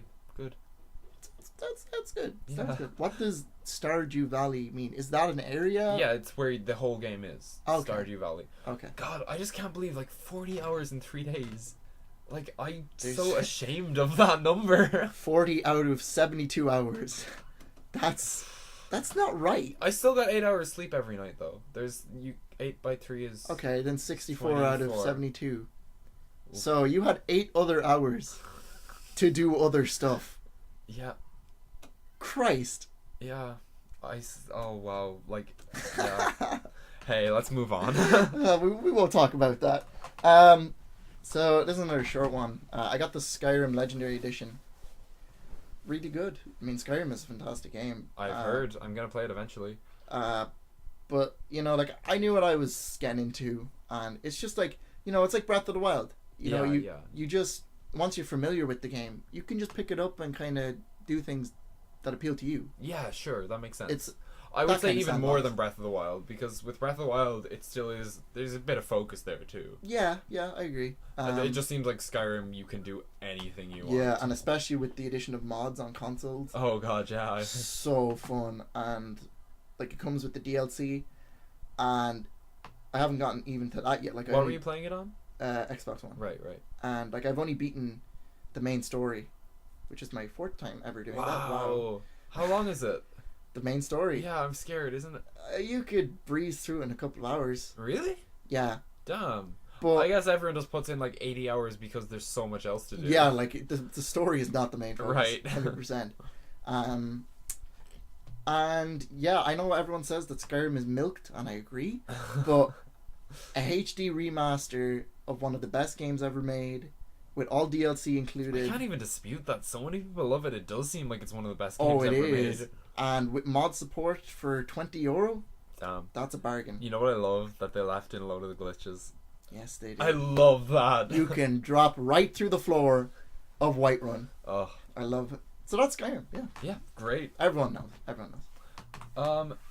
Next up, we got a big one, Octopath Traveler. Here we go. This was my first game for the Switch. I bought the Switch. I bought Octopath that day. I was there. Yeah, you were. Yeah. I got the collector's edition and everything. Like, I was so hyped for this game. Nice impulse buy. They didn't have the norm. You know what? I actually wanted the collector's edition anyway. I just didn't think they had it. I still love that I bought that. It also cost the book or something. €100. Oh, but like, I'm glad. I've never really I don't really buy collector's editions at all. I'm glad I have that one. Okay. Okay. Like, I was so excited for this game. What happened again was, it wasn't over the course of 3 days this time, but I put in about 45 hours over like a couple of weeks, like 2 or 3 maybe, yeah. You learned your lesson. And I burned out so hard and I haven't played it since. Oh, really? Yeah. Like, that is so... Wow. 40 hours is a long time. See, I was gonna say, wouldn't it be worse if it was like an RPG where you don't, like, at least in Stardew Valley, you had all these different tasks you could do, and like maybe they would improve and you'd gain new things. But like if it's an RPG and you invest that much Look, time, I've got 40 hours in, and I was about halfway through. Like, it is crazy long. And look, that game has a load of incredible strong points, and it has some severe flaws. I don't think you were expecting this, because I remember when I was talking about Game of the Year, Yeah. you thought this was going to be mine. yeah, because I remember when you got it and you were playing it, you just were praising this incredibly. It's a really, really good game. Like, I'm gonna talk about some flaws it has. It's still an amazing game that did so much new and so much right. Okay, like, obviously the visuals are just amazing. Everyone talks about that. Reminds me of PS1. I know you probably won't be familiar, but Yeah? like, there's a lot of PS1 RPGs where they're more JRPGs. Yeah, sure. And it uses that like sprite based See, the on thing the about 3D. this, yeah, but the thing about this is, like, it's actually styled after pop-up. Oh, Like, yeah. there's like individual flat layers that are behind each other, and they kind of move as you know when you're kind of scrolling and it's kind of got like layers moving at different speeds to give the illusion of depth.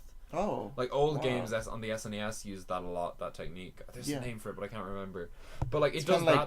like- But I don't know, but it kind of reminds me of Paper Mario. yeah, yeah, Like, it's kind of like a absolutely, paper aspect. absolutely, like. Right. But it's not that, it doesn't go that hard into the aspect. Yeah, Like, yeah. it still does look kind of just like a pixel art world, but all the surfaces are kind of flattened. It does feel kind of like a pop-up, and the pixel art is beautiful. Like, Yeah, I agree, everything yeah. is rendered so beautifully. I do agree with that. And it has all these really crazy lighting and particle effects going on all the time, and like the corners of the screen kind of like fade out to black. Like, it is so dynamic visually, but also you can there's in-game settings where you can kind of turn down the lighting effects and like kind of stop that kind of at the edge of the screen fading out and all this kind of stuff if you just want it to look a bit more like easy to look at, I guess. Wow. It's cool. They consider it a lot. Yeah.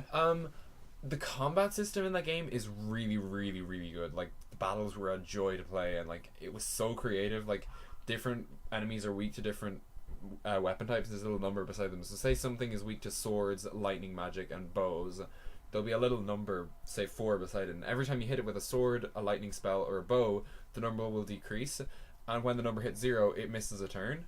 Oh. And wow. like, it's not crazy, but like, it's still like you can kind of get bonus EXP and gold if you beat a game without getting hit once or without the enemies taking a turn, and like you can kind of plan it all out so that like you hit everything in the right order with all your different units so that they break every single turn before you beat them and you never get hit. That obviously wouldn't work for like hard fights, but like if you're kind of grinding, and it's just satisfying too. Yeah, It's just like, yeah, that went so well. I planned it all well, and like I just kind of played that really well. Yeah, and it rewards like those who actually apply what works in combat. Exactly, and like there's this other system where every turn you gain a boost point, and you can use up to 3 boost points in one turn to make yourself attack that many times. So in a normal turn, you'll attack once. If you use a boost point, you'll attack twice. If you use 3 boost points, you'll attack 4 times. It's like, well, not exactly, but it's like the charging kind of limits in Final Maybe, Fantasy. yeah. Like, I know they don't make you But attack multiple times, but it's kind of the same. It's also like, build-up. it's a very basic thing. Like, it's not going to make you do crazy damage. It's just basic attacking. Yeah. But like, say something is weak to swords, you can say use your 3 boost points and attack it 4 times with the sword in one turn and break it all the way down. Yeah, there's a lot of depth. Yeah, it's really creative. The combat system is so good. And the kind of, I know Bravely Default does something similar with the turn order where like it's not just like 1, 2, 3, 4. It's based off like kind of speeds, and sometimes certain things will kind of, after 3 turns, they'll attack twice in one turn because of how they move up the meter on the top. Oh yeah, I've seen that in a few games. Yeah, it's really cool. It adds like, there's all these things to think about when you're fighting. Combat is so good. The visuals are so good. And where it falls down a bit is really surprisingly the story, which I don't think anyone would be expecting from a game like this. I thought you said the story was great. Here's the thing. Oh! There are 8 characters, right? Yes. Each one has their own individual story. They do. That doesn't really integrate the other characters at all. Oh. And it's kind of like a logistics thing. Like, how would they do it? Because like, technically, if you wanted, like, the game would be almost impossible to beat this way. You could just get one character and try and go through the whole game with that one character. Right. Like, you wouldn't be able to because you need a party. Yeah. But like, I guess because like you have 8 characters that you pick a team of 4 out of as you go, there's not a whole lot of opportunities to kind of make them plot integrated. Yeah. and every character has their own completely separate story that has 5 chapters in it. And so that's one thing. The characters aren't really integrated, and Okay. like there's things where like if you're playing someone else's story, every so often this little dialogue bubble will come up and you press a button and you hear like a little 30 seconds dialogue between 2 characters. That is their only interaction, Ooh. and like it's a bit rough. Like in none of the cutscenes, in all the cutscenes of a character's route, it's just them. It doesn't show anyone else. So does it act like they're not there, like the other party? Kind of. God, it seems odd. Yeah, it really is. I'm sure they Yeah. could have figured out a way around that. Wow. And on that note, some of the characters are really weak, like as in personality wise. Like one of them, the healer girl, she is nice. That is her personality. If someone is sad, she helps them. And in 3 I've done of her chapter so far, 2 of them was her. The whole story was a little kid has a problem and she helps them with it, and it ends up ending in a boss fight. And every single chapter it's a formula. Like you'll go to a new town, the character will enter, someone will be in trouble, they go in trouble, they have to do something, and it ends in a boss fight. Some of the boss fights are really creative and really interesting, but like the story holds no substance with them, kind of. sometimes. And then there are 2 specific characters where I never finished any of the stories, but it felt like the stories were going some crazy places. Like they were really original, really good. Like in one character, Cyrus, he's the wizard guy. On chapter 3, he uncovers this like this person doing like a satanic ritual where he like kidnapped a load of women and was like cutting them open and crystallizing their blood to do something, and Cyrus has no idea what's going on. And it's like, whoa, where is this going? This is crazy. Yeah. But then Ophelia's stories are, this child needs help, she helped him, and move on to the next town. This guy needs help, she helped him. And like it's such a different level. And there's this one character, Primrose the dancer, her story is so gritty and dark, and like there are people swearing in it. Like there's like a lot of like references to stuff like prostitution and like all this really dark stuff. And then there's also a story about a guy who wants to become a better apothecary, so he decides to go around a couple of different towns. Wow. And like yeah, it seems like there's a lot of basic versus yes, exactly. creative stories. I heard, this is a direct quote from another people talking about this game, but I heard someone saying the quality of the voice acting, some of it sounds like actors on a play, actors on a stage. Actors on a play doing some a of it stage. sounds like a low budget anime. Ooh. Like there's, even in the voice acting, there are some people who deliver their lines so well, and then one of the characters, she just has kind of like a high-pitched girl voice. Oh god. And that, like, in terms of the characters, there's a big variation in quality. And like I said, the story gets very formulaic and stuff, and that's why I burnt out, because it just got very repetitive. And I've held this obligation to kind of, I would do chapter 1 of all the stories, then chapter 2 of all the stories, because for all the chapter 1, it gives like a level indicator of kind of like what level you should be. And like they go like that, like all the chapter 1 ones would be like around level 15, chapter 2 might be level 20, and like if you do all of one story and then come back, you're not going to experience the other stories, because you'll be way over leveled. Wow, yeah, I get that.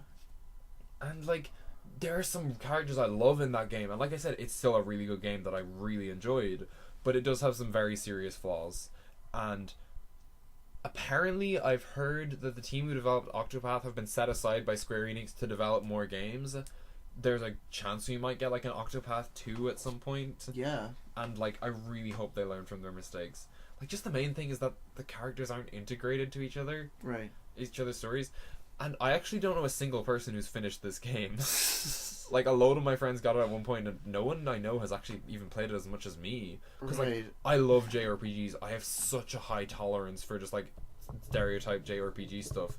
Like if you didn't like JRPGs, I would say you will probably get bored of the game. Right, yeah, I think I've heard that a few times.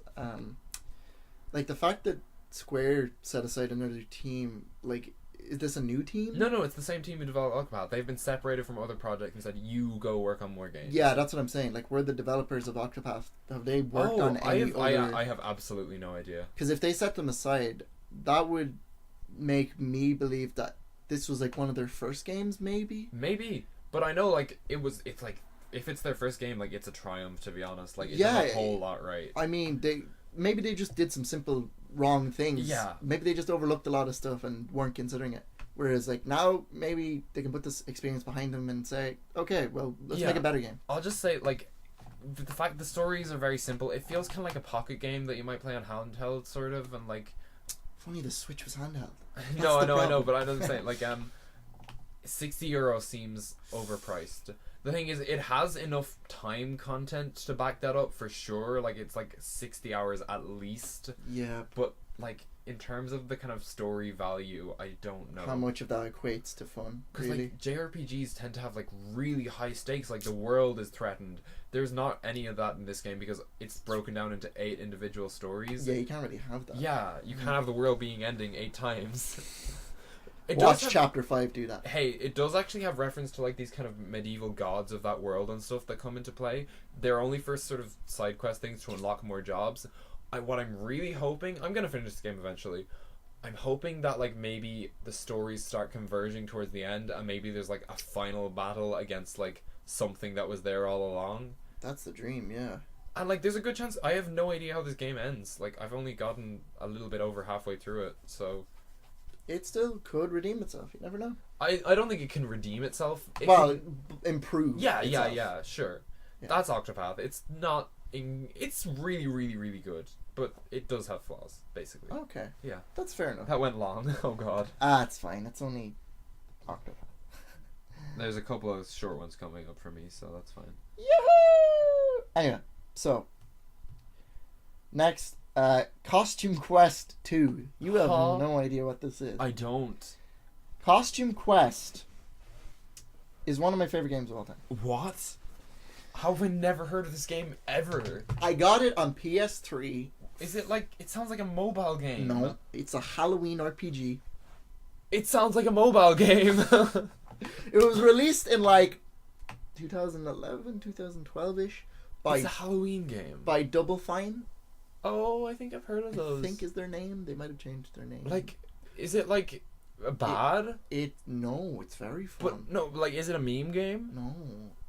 Well, yeah, but like the whole concept of the first game is like there's these 2 kids that go trick or treating, and Sounds like such a joke. then these goblins invade their world, and you go around and you knock on people's houses, and then these goblins come out and attack you, but your costume transforms you into whatever that costume is. Were you like a kid when you played this? Yeah. Okay, so it's just pure nostalgia. No. It's not meant to be serious. It's not meant to be serious. No, but it just doesn't sound like a good game. It's fun. It's really fun. There's some kind of break in logic happening here. I don't He doesn't understand. All you Costume Quests fans, you understand me. There is no one else. I played the first game and its DLC, Oh my god. and it was fun. Sure. And I wanted to play the second game, which came out I think a year or 2 later, and Was it bad? I didn't get to play it until last year. Okay. And it's not really a sequel. Oh, It's more so. It's kind of like the Splatoon effect, you know, like Splatoon Where it just 2. does the same thing. Yeah, it's like Splatoon 2 could almost be boiled down to DLC. Not like it should have been or anything. I get that it has what you the mean, story. though. I and get what stuff. you mean, though. But if you compare Costume Quest 1 and 2, you know, if you compare them side by side, you might not be able to tell. Also, like, Splatoon is this big franchise. It's huge. This Yeah. This sounds like a mobile game. You're dumb. You are dumb. But like, it was fun for a Do lot you of just times. go around from house to house and get attacked by goblins over and over? Is that Yeah, it? you knock on the door, and How if is it's that fun? if it's a person, they give you candy, and that's your currency. How long is the game? Is it like 2 hours? No. How long is it? How long did it take me to beat it? Well, 13 hours? 12? were you 13? like a terrible child? Like, were you just bad at games? Oh no, I'm talking about the second one that I just beat. Oh wow, that's really No, it's like a couple hours. That's really long. It took me like 2 days to beat it. Damn. And it was fun, but Oh. there was a lot, like, it I'm felt... just gonna look up what this game looks It like. looks so cute. But it's... Like, the second one is a bit of a disappointment. I thought it was going to do so much more. Right. And I think there might be even less costumes in the game. And, like, Oh no. costumes are, Less like, costumes in Costume your Quest. characters.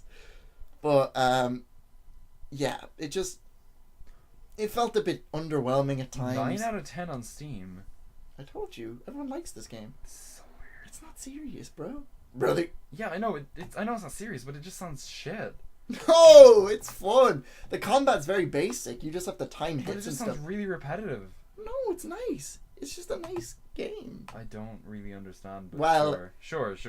Costume Quest 1 is freaking... Is it like €10? Savage. Probably around that. Okay. I have no idea. But It does have cute character art. there it is. But Costume Quest 2... Reminds me of like Charlie and Lola. Wow. Did you ever see that? Yes, I did. I love that show when I was a kid. Anyway. Great game, but it's a bit underwhelming at times, and it doesn't feel like a sequel. Okay. That's all I have to say. Right. I think I might put my phone sleep mode again, but I think next we have Pocket Rumble. You played a tiny bit of this? I don't know. Look, Hadouken! this is a really, really polished, great fighting game. Like, it's so heavily polished. It's on the Switch. It's on Steam too. It's styled after Neo Geo fighting games. I know Neo Geo. They did handhelds and stuff. Yeah, I think so. I don't really know any Neo Geo fighting games. I just know that that's what it's styled after. Yeah. It was developed like mostly by one guy. There were other people who did other stuff for it, but like it was definitely the project of this one guy. And like it's so polished. The characters fight so uniquely. Like they're all really, really different. Yeah. It's not for me is the thing. Like Right. like I've said before, I'm not a big fighting game person, and this is a very like fighting game. Yeah, like the It's- whole like the references to like the Shoryuken, Yeah, Hadouken, sure. slash kick, like that's something that like Street Fighter fans and all that will see. And there's some button input things. Like Yeah. there's like it's all side on. Like you can jump, but jumping is mostly for air attacks. Like yeah, it can be risky as well. and it's very like Street Fighter esque. Mm. It's like also really creative, and it does things that Street Fighter doesn't do. Mm-hmm. But like I said, it's a really polished, really good fighting game. It's not for me, but like I think anyone I know who likes fighting games and has talked about this has been like raving about it. You can pick it up and play no matter who you are. Really. Like I'd say you'd enjoy it probably. Like, Yeah. You only played it for a little bit, but I think you could definitely enjoy it if you played it. Yeah, more. I wouldn't see myself like mastering it or like Yeah, I mean it's a small game. It has 9 characters. yeah, but like if I just picked one character and then like Yeah, maybe sure. learned them a bit and then I wouldn't really focus on like is there Yeah. single player, like is there an arcade? There's also online built in, which is really cool for like an €8 indie game. Oh well, if there's online then yeah. Yeah, no, play like it you for a while. I know it's really cool. I never went online because I was like bad at the game, but Yeah, I mean it seemed like a fun game from what I yeah, played. €8, and there's like online not built bad. in. Apparently, I don't know if the online is good or not, but hey, It's there at least. yeah, hey, that's Pocket Rumble. Pokemon Rumble? No, I didn't play Oh, that no. this year. I played that a while ago. I played the 3DS one ages ago. Yeah, Yeah, we won't talk about that one. I like Next. Super hot. Oh, This game, I heard a lot about it. I only I'm- ever saw it as a VR game. I didn't realize you could play it without VR. Yeah, that was the first time I heard about it. And it's actually great.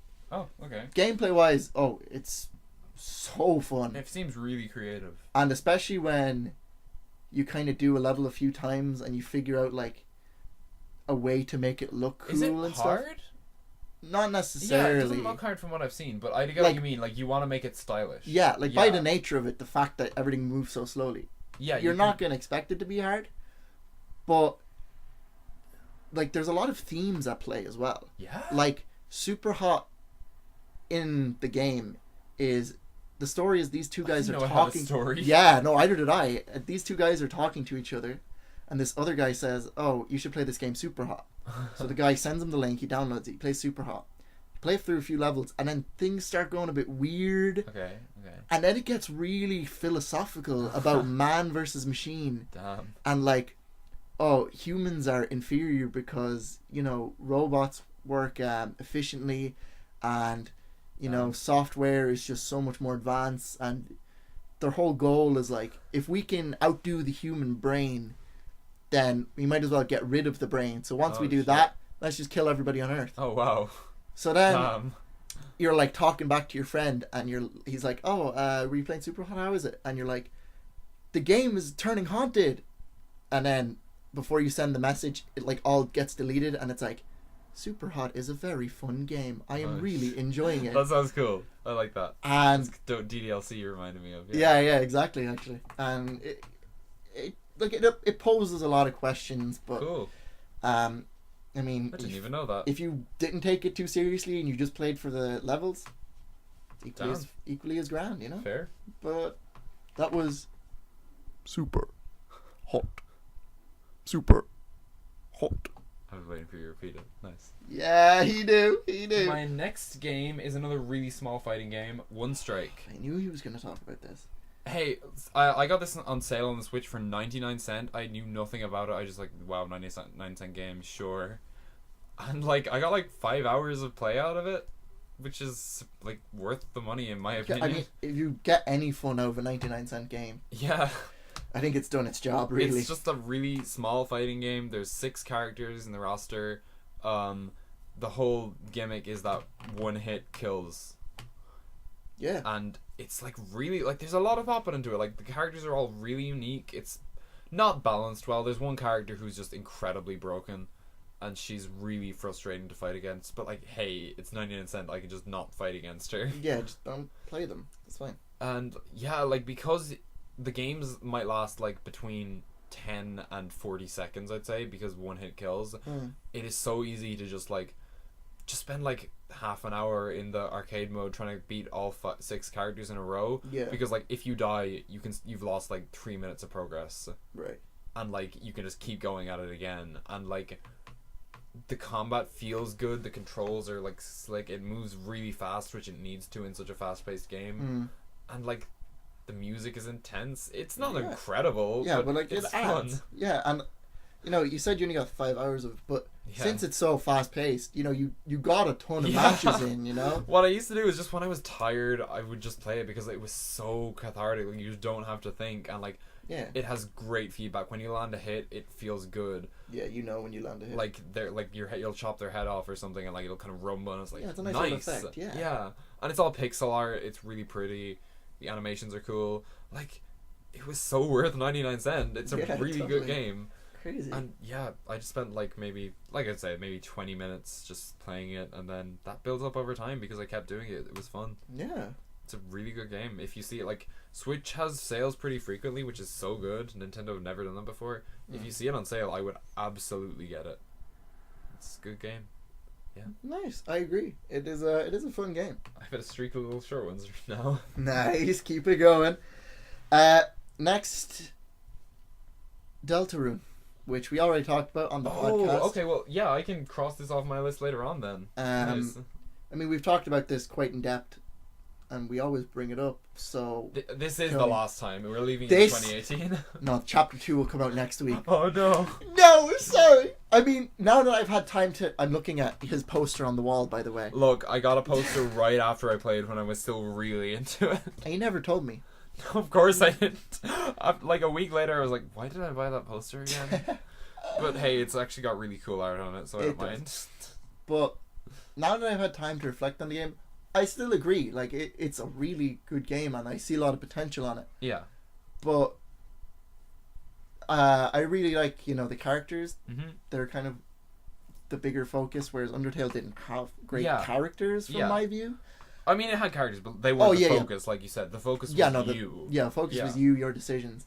And I'm kind of interested to see where Toby takes it. Like, that's kind of what puts me off on finalizing an opinion on it, is that this isn't the end product. It's a little snippet of it. Like, and you could be like, oh, this is how the rest of the game is going to be. It's just not. This is not how the next chapter is going to be. So, I mean, time will tell. It is great for what it is, and it's free, right? Absolutely free. Chapter 1's free. So worth it. Yeah.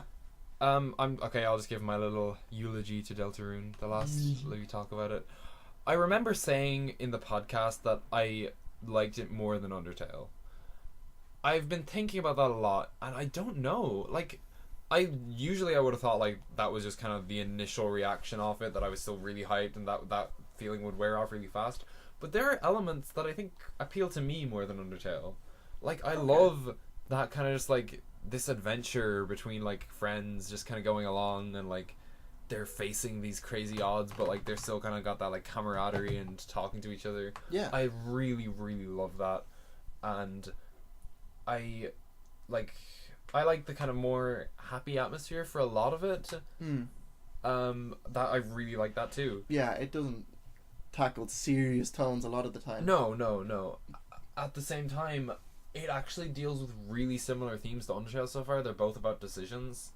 At this, like Glenn said, it was just the start of something. Like, Yeah. who knows where it will go? But I think that's not a great place to start. I think it should be doing something different. And, like, I mean, this kind of goes without saying because Undertale was a full finished game, but Undertale had a way bigger impact on me than Deltarune. Like, I really enjoyed Deltarune. That's fair. But it didn't really have, like, kind of an impact on me. There are a lot of factors, and like I said, Undertale is a finished game. Deltarune is kind of a prototype almost. Yeah. I was kind of I was like 15 when I played Undertale. Like, I was a much more impressionable person. Right. Just a lot of factors like that. I think Undertale is always going to be a more important game. Yeah. But I did really like Deltarune a whole lot too. Yeah, that's fair. That's fair enough. Yeah, Deltarune. That's fair. My go. Next My turn. we got. Do you want me to do a short one or a big one? Oh no, I'm scared. I'll go for it. Breath of the Wild. Okay, guys, I'll see you next week. I'm leaving. This is not look. To be honest, Glenn has a Switch now. He's gonna play Breath of the I Wild. will inevitably play it. Well, yeah, you're gonna borrow it off me. No, my brother's buying it. Yeah, you I still. told you this. Yeah, well, he hasn't bought it yet, so. Nah, he's buying it soon. What we're gonna do is basically like we're gonna have a little Breath of the Wild segment, and Glenn's gonna update his progress, and I'm gonna give some of my thoughts on it. But I'll give my thoughts now as well. I had never played a Zelda game before Breath of the Wild, and I think the good thing about Breath of the Wild is you don't really have to have played a Zelda game because it's so different. And it's a fantastic one to start with. For sure, and I've never played an open world game before either. And this is also a Which fantastic is one to start crazy. I with, don't it know how I've seems. gone this long. Yeah, That's because I've geez. only ever had Nintendo consoles. Yeah, Nintendo doesn't do open world, so... Like, this was a real, like, experience for me. Like, my first open world, and it's, like Glenn said, a great place to start. I beat this game faster than most people, which is surprising. But I beat it in about 60 hours. I know other people who've put in, like, 100 hours before beating it. Wow. And, like, this was a game where, like, I just didn't feel like I needed to put any effort in to play it. Like, I wanted to play it all the time, and, like, I loved it when I was playing it. Yeah. I got so much out of it, and, like, there are some of these beautiful set pieces where, like, you're just looking out over this environment, and, like, something's happening, and it's like, wow, this is crazy. And, like, the kind of dungeons, so to speak, even though they're not really dungeons. I know you don't know much about this game at all, right? They're like the puzzle rooms, right? You've kind of stayed blind, kind of, have you? Yeah, I just know the overworld, like...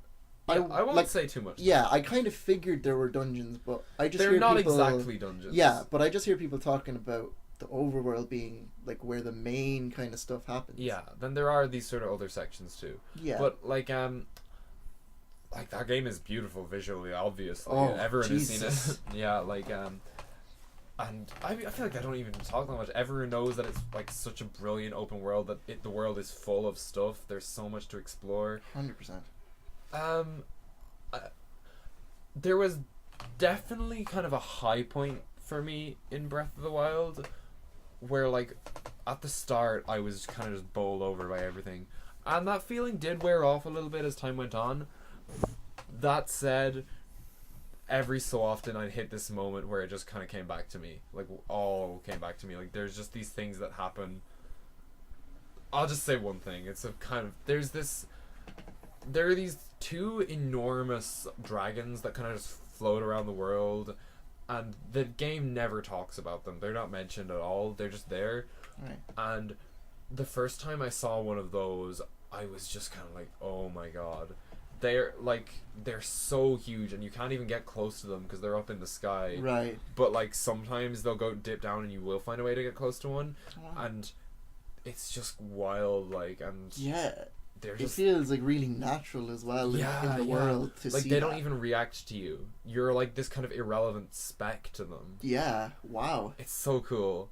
Also, this game, like, I feel like Link is way more of a character in this than he will ever be in anything I'd else. say so. I have, like, again, I'm mostly blind, but like from what I've heard, He doesn't talk still, obviously. yeah, but he actually gets backstory, which is weird. yeah, because once I saw, the opening, Disney wake up in like Yeah, some chamber of water or whatever, God, it's and then they say something about Zelda, blah blah blah. I was Yeah. like, this already feels like something is gonna be like intertwined with Zelda and Ganon and Link or something. this is one of the best games I've ever played. Like, That's when I think everybody who's played Yeah. and finished it. it's so gets good. that. Like, I never got bored of it. And like, everyone's heard this before, but like there were just all these little moments where like you had so much fun in just this random little experience that you had and no one else had. And that's really what defines it. It's Yeah. your experience, not anyone else's. Like, I'm not gonna go and describe them because it's just random little encounters that like don't really matter, but like they were a great experience. And Yeah. anyone who's played it has experienced that too, and like the characters are really great. They're really likable. Like the story is strong, even though it's not really like it's just kind of defeat Ganon, Yeah, but It's incredibly open. The boss fights, I'm not gonna say too much, but a lot of people felt that they were kind of underwhelming. I liked them a whole lot, and then the final boss fight is just amazing. Like, I don't think anyone would deny that. It's really, really good, and the stakes are so high, and the spectacle is so crazy too. Like, it's so great to see. and I think the scale of the game helps that as well, right? Oh, for like, sure, yeah. you're traveling this huge open world, and then like you find something small and Yeah. catches your eye, or like something. Like, again, I have no experience with the game, but I would Yeah. only presume that like maybe something like bigger then happens, and you're like, wow, that looks so amazing Yeah. and great and stuff. And we'll talk about this more. Glenn will experience Oh it, yeah, and we'll once I talk about play, it more. we're gonna dedicate a huge section to Breath of the Wild. I think we have for to. sure. I love this game, and it's inspired me to play way more Zelda games. So, yeah. Kind of sucks because none of them are really like Breath of the Wild. No, but I don't mind. I've been playing another this year, and I enjoyed that too, which we'll get to pretty soon. You go. Okay.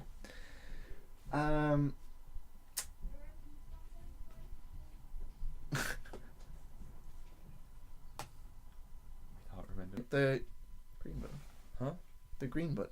this. Yeah. It's not. Fuck. Oh, it is. Oh, it's recording?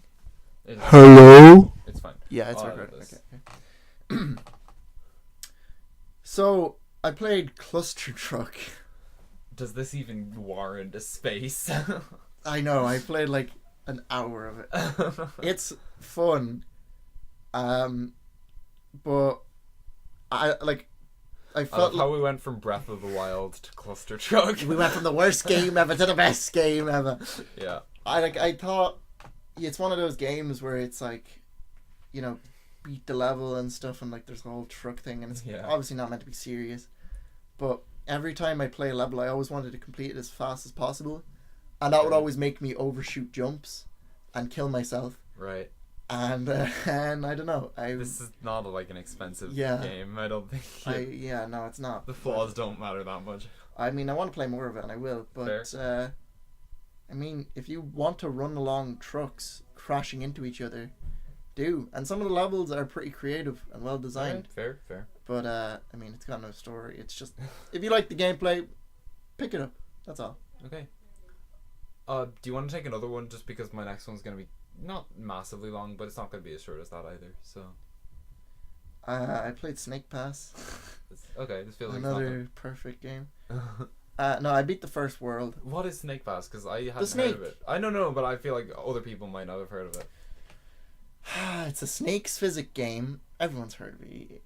You get a snake and you wrap them around. Okay, maybe I'm just out of the loop. Who knows? Yeah, you definitely are. You slither them around. You play as a snake, basically. Yeah, his name's Daniel, I think. Oh, he's a name? He has a name. Damn. Or is it Noodle? It's Noodle. Where do you get Daniel from? So you have to collect 3 gems in a level, and you do that by, slithering around. Slytherin. Slytherin. No. No. I thought you were gonna break out an "Oh no, Harry" for the first time in years. It's been years, Harry. Oh. No. Okay, we're not going there. So you like wrap yourself around poles, and that gives you more projected height and stuff. It's very weirdly realistic. Yeah, the control seems so weird. Yeah, like it takes a while to That's get the used point, to though, them. right? Yeah, no, Yeah. that's kind of meant to be the challenge. Okay. And I played like 4 hours of it, and I've beaten the first world. I've gotten into the first part. I think there's only 5 or 6 worlds. Okay. And I don't know. Like, it's not one of those games you actively seek out to play. Yeah, it's like, I get you. It's kind of another time killer sort of thing, is it? yeah, but it's like once you play it for the first time and you get as far as you can or as you want, then that's kind of enough. Oh, okay. Unless you really like the game. But Okay. to me, I was just like, okay, I've seen what this game has to offer. This is going to be the entire game. And I get the puzzles and the platform is going to be better. Right. But, I've experienced it. That's enough. Okay, fair. So, Snake Pass, really weird. And all you Snake Pass hardcore players are freaks. Anyway. Okay, speaking of other Zelda games I played played Ocarina of Time this year. Did you finish it? No, I never finished it. Okay. But Ass. I will. 2019, I will finish it. That's his resolution. Revolution. The Ocarina Revolution. Yes. White Russians. We're very in support of it here on the podcast. Vodka. Fuck. Anyway. Okay.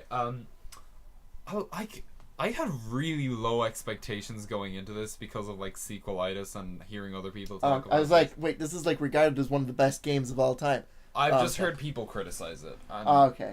I've heard people say like, oh, all the people who think it's the best game are just blinded by nostalgia. I've never played it before. I'm not blinded by nostalgia, and like I had a really good time. Yeah. It's not perfect. No, not at all. But like, I think it's good. Yeah, it's really good considering like how old it is and like how new it was. Like, for a linear adventure game, that game Yeah. did so much. And it made such a huge jump from literal Yes. like 2D to 3D, and like they had to change everything. It did it so well. But Yeah, for sure. the thing that I hate is when the Zelda fans are like, it's such a great open world game. It's not an open No, it's world. not. You It's have not to an beat open the world. game. Like, There are very wide open spaces to traverse for sure. yeah, like where did you get to? Oh, I'm not even like I definitely beat the whole Goron section. I got past that significantly, but I'm not sure how far I got. So, are you at the Zora place yet? No, I'm not at the Zora place yet. Okay. I'm on my way to the Zora place. I Right. think. Well, the only thing I can see that people are talking about is later on in the game. Yeah, it's open world in the fact that there's these other dungeons that open up, Yeah. and you can do them in any order. Oh, okay. But it's not really open world. Yeah. Like, it's just a choice. And the thing is, I have a long way to go in it still, right? Yeah, you have a lot. Like, how many hours is it round? From where you are, Yeah, like, even just in general. in general, to beat the game, I'd say it takes about 50 hours. That is long. Yeah, and for an N64 game, Yeah. that's I'll incredible. finish it eventually, but probably not in one go. Yeah, I felt that the first time I played the 3D version. And Oh, like what? On the 3DS? yeah, Ocarina of Time Oh, 3D. damn. And I actually bought that years ago, then my shoulder buttons didn't work, so I couldn't play it. that's sad. It is sad. But yeah, no, I felt that as well. I couldn't play it for prolonged periods of time. I just had to get like a little bit in every once in a while because, at the end of the day, it's kind of the same stuff. Not like in terms of the puzzles and stuff, but in terms of combat, Yeah. it is kind of the same strategy to win every And time. One thing is, I've been playing it on the Wii U Virtual Console because it's there. I bought it ages ago. Like, I'm using the save state that's built in there. Yeah. Because there are times when I would have been so angry with that game if I didn't have a save state. Yeah. Like there's the whole stealth sections, and like there's these really precise bits where the controls aren't precise enough for it. Yeah, the N64 controller, I will say, is one of the worst For controllers sure. of all And like time. I'm playing it with the gamepad. But even like It's still transferring those controls onto like the gamepad, it doesn't feel right. It doesn't. There is configurations that I wish I could have that it doesn't support, and it's really frustrating. Yeah. But it's still like, it's not an amazing game by today's standards, but like by the standards of when it was made, like it's really, really, really, really good. And like, it's kind of like a lot of people say it's one of the best games ever. I don't think that's true anymore because the standard has gone up. Yeah. Like it's one of the most important games ever made. Yeah, it's I kind of see it as overrated, you know. Yeah, that For makes its time, I agree. Oh yeah, for sure. Oh, but- like if you're talking about all the people who still think it's like one of the best games ever, absolutely, it's overrated. Yeah, no, I don't. Those people, It's nostalgia, like yeah, it is 100% nostalgia. I just wish they would see. Yeah, God damn it. but yeah, like still, I'm enjoying it, and I will finish it. Good, good. Okay, yeah. Okay. Nice. Well, next I've got Castlevania Symphony of the Night. Oh, okay, cool. So This is, I feel like, where we're getting into sort of the serious games for you. serious faces on. Okay. I was just talking about Snake Pass. I was always serious. And Cluster Truck. And Costume Quest. Okay. So I played the sequel to this game on the Game Right. Boy. Okay. Aria of Sorrow. You saw me when Yeah, I yeah, showed you yeah. I 100% did it. Oh. Flex. And that game is one of my favorite games of all time. Fair. The Castlevania seemed really good. Yeah. And that was when like Metroidvania was at its peak for Castlevania. Sure, yeah. And Aria of Sorrow just it blew me away the first time I played it. Oh And wow, I thought you were gonna say it didn't live up to it. No, it definitely did. And it's always like considered the more like one of the worst Castlevania games, or like Weird. the most underrated one. Okay. And everyone says, like, if you ask anyone what their favorite Castlevania game, it's Symphony of the Night, Okay. or like maybe one, because like, it was the first one. Yeah, yeah, NES. sure. But apart from that, God, imagine Symphony of someone's the Night. favorite game being an NES game. that'd be crazy. Like, it's just, they're not the same anymore. They're not as fun anymore, I think. True, but if you grew up around NES, I mean, and if that's you're what you were including used to. nostalgia, sure, but like, yeah. Anyway. So I played Symphony of the Night. I got it on Xbox Live because I didn't realize it was on Xbox Live. nice, I was nice. gonna buy it for the PS1 because my brother's PS2 had What was it backwards released on? compatibility. PS1. Oh, right. It's not too long ago then. No. Well, No. sorry. Oh, I thought it was like SNES or something. no, it's like it was released in like 1996, 7. Oh, wow. Was the PS1 out that early? Yeah. Damn. It was competing with the N64. Like, Yeah. That was is late it 90s. 3D? there are some 3D elements, Weird. but okay, it's sprite based. Because I always think of Castlevania as like a pixel game. Yeah. And I was gonna buy it for €80 for the PS1. Got it on Xbox for $5.50. Why were you gonna spend that? Because I wanted to play it so bad. God. And I played the game, and it's a really good game. Fair. I would say that. It's a really good game. Even by today's standards, I think it holds up pretty well. I think a lot of games. That was when games started getting. Yeah. really good. It's weird. Like I think SNES games were better than a lot of N64 games because that was such a huge jump. They kind of had to reinvent a lot of stuff. Yeah. But I feel like PS1 games that were still following pixel game formula, like that were still 2D for the most part. Yeah. There are a lot of really good ones. From Oh, that yeah, time. they're solid through Yeah. and through. And I played the game, and I beat it in a few days. Okay. And then you unlock this second castle, basically. Oh yeah, I think you might have talked to me about this before. Yeah, and then I took a break, and that was like Fair. a month break. What was the one that I watched you playing? That was Symphony of the Night. Okay, right. Yeah, that was when I was terrible at it. Oh, Um, making excuses. Nah, because the mechanics and stuff were different. Okay. But compared to Aria of Sorrow, I don't think it's as good because Okay. Well, like you said, Aria Aria Sorrow was like a masterpiece or whatever. So. not a mal. Okay.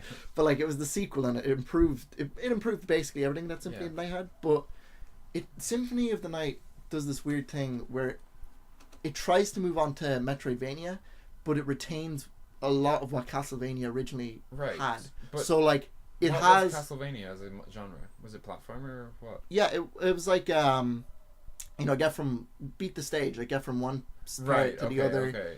beat the enemies in your way Yeah. really hard. You get the power ups, you know, the boomerang and The the power ups fire. in that game and all the different options you have seem really, really fun. Yeah, You get they so are. many different options. They're so to use. creative. I love, like, even watching it is fun. It Yeah. just looks really interesting. But like in Area of Sorrow, they scrapped that system for okay. souls. So every time you beat an enemy, Oh, yeah, you that's get the a one that I soul. watched. Yeah. yeah, and then you get that as a power. And then they scrapped like the whole sub weapon thing, which is like Oh, okay. getting the knife or the holy water and stuff. Right. But Symphony of the Night has like collectibles, like you go about and you gain Yeah, power ups, okay, like a okay. Metroid game, and it also has the sub weapons. Oh. So there's a lot of power ups that become like what's the word? What word? Obsolete? Obsolete. That's the word. I Why, can't believe I got it. why- Wow. why can't you you- gave no I gave context. 0 hints and you said obsolete. I'm a genius. He's a You got me. I genius. played the game. It was next on my list. But yeah, like you can either use the sub weapons and the power ups become obsolete, or you get the power ups and the sub weapons become obsolete. Right. And there are some power ups like that let you jump higher, or they transform you into a bat or something. You need those to beat the game. Yeah. But then there's others that you'll go on this giant trek and like it'll be in the side part of the castle and you'll fight like this great huge boss for it, Okay. and It's- it might not have even been worth it. it seems like you said, it was kind of in this weird transition period where It they were was. still trying to get things sort of patted down fully. Yeah, like it was a Castlevania game and a Metroidvania game, Yeah. but I don't think that works when you mix the two because it almost eliminates the Metroid kind of aspect, Yeah. the exploration. I getcha. But at the same time, the game is amazing. Fair. Holy Yeah. god, like it's definitely one of the best games I still played that year. Fair. And Alucard is a badass, the main character. You play as Alucard in this one, right? God, there's so many characters. I never know which one is in which game. Well, you actually start off playing Richter, and Oh, then you okay. can when you put in your name, if you put in Richter, you play the whole game as Richter. Oh, interesting. Yeah, That's cool. it's so cool, and it's like if he gets hit like 3 times, he dies. Whereas Alucard has like HP that depletes, and you upgrade that throughout the game. Wow, weird. So it's like that's full on Castlevania mode. You don't get any upgrades. I love that they gave you that option. Yeah, That's cool. that was a nice really feature. cool. Richter's so fun to play. Oh, you see my Richter in Smash. Anyway, sorry, but Ooh, this is going long. oh no, it's fine. I'm almost done. And I just mean the episode. oh, yeah. Sorry guys. It's a New Year's special. It was always going to be long. Yeah, it's right. But Symphony of the Night is also well known for being one of not the easiest games of all time. That's but- a big statement. No. Easiest games of No, all it's time. not one of the Okay, easiest games okay. of all time. Like, it's actually difficult. But then, if you beat the game and you play it on your second time through, Yeah. then it becomes super easy. And Okay. you realize how broken Alucard is. Well, like, that's just New Game Plus, you know? No. Like, But if it's not easy the first time you play it, then it doesn't matter if you play it again and it's broken.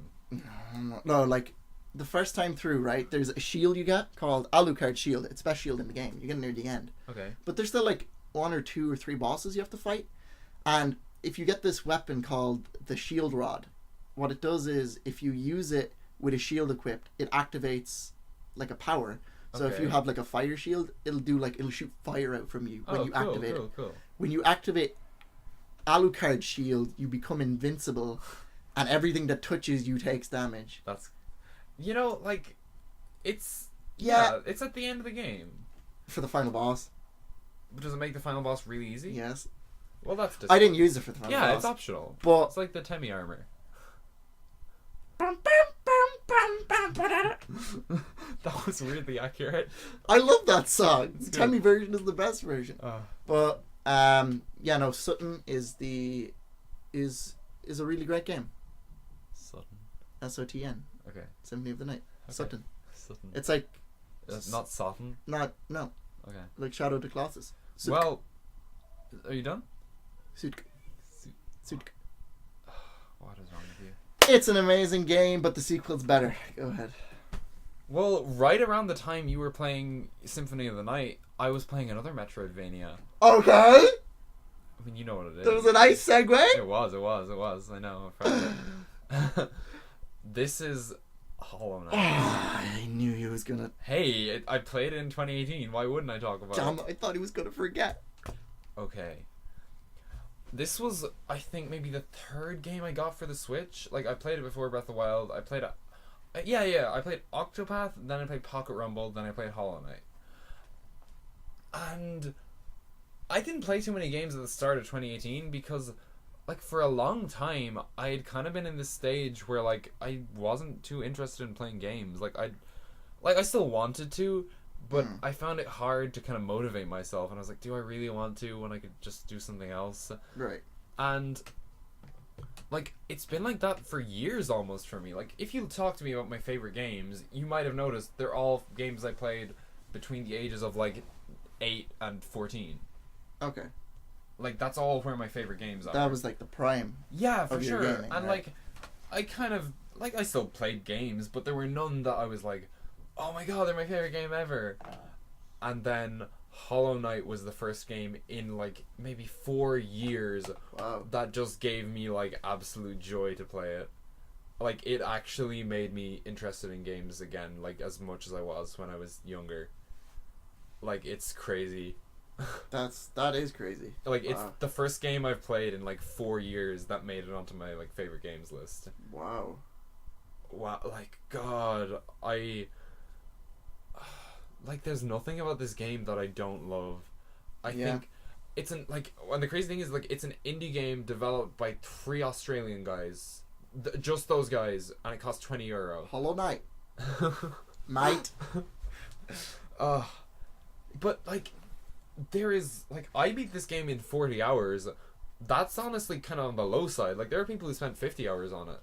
Like, it's worth €40 for sure. Like, the fact that you can buy it full for €20 is crazy. Yeah.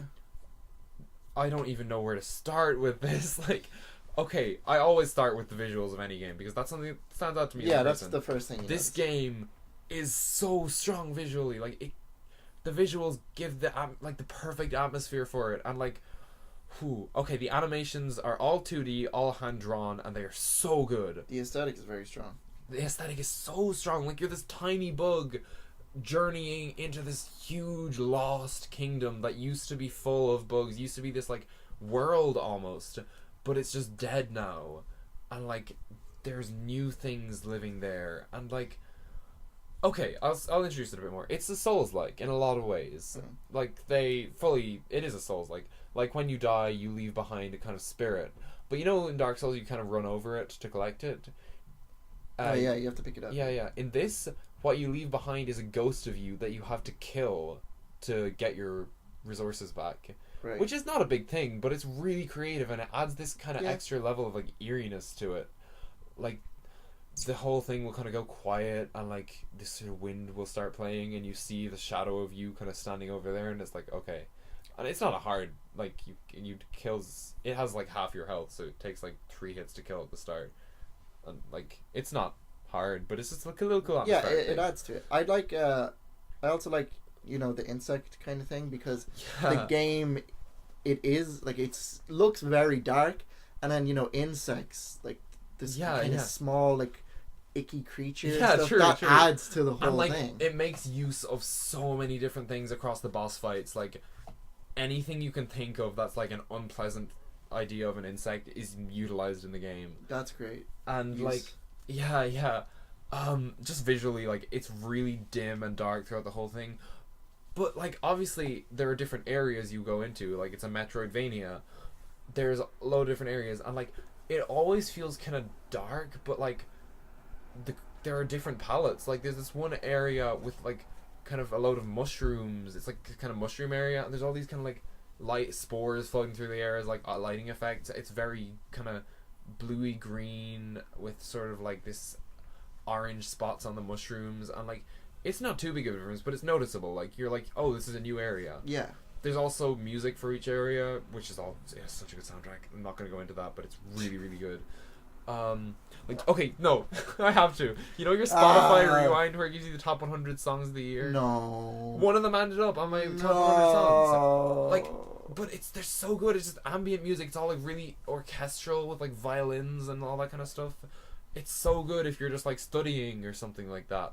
Anyway, I'm not going to go into that. I was going to say, I can't wait for you to talk about this on the nostalgia section. But considering you only played this last year, I assume this is your only time you're really going to get. Maybe I should. You know what? I'm going in. Yeah, I'm waiting. You can go in. Okay. Like okay, there's that kind of mushroom area. There's the other area that's got like these kind of pink crystals everywhere, and it really stands out.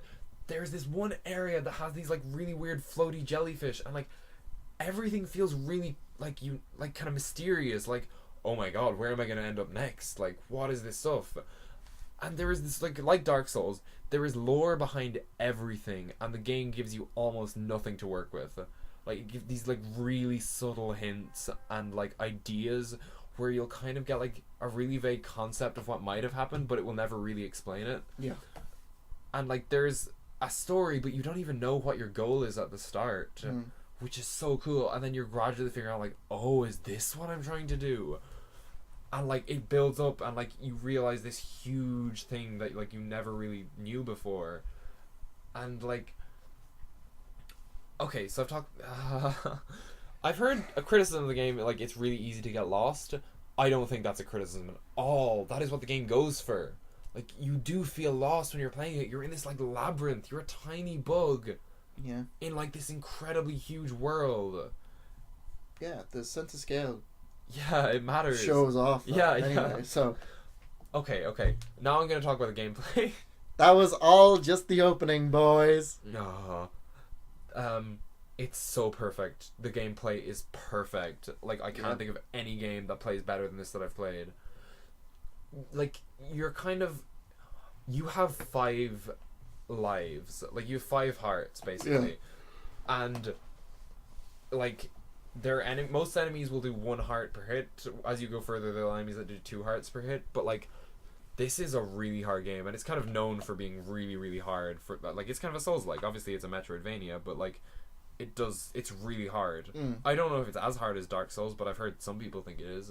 I think it is harder. I haven't played it. I've played Dark Souls. See, for me, I think it might be. I'm not good at 3D games, really. Yeah, so it kind of, I was better at this. Yeah, the platformer / yeah, like, Metroidvania players would definitely find it easier than the action adventure RPG. Yeah, sure. People. It depends on who you are, but like it's a hard game. Yeah, either way.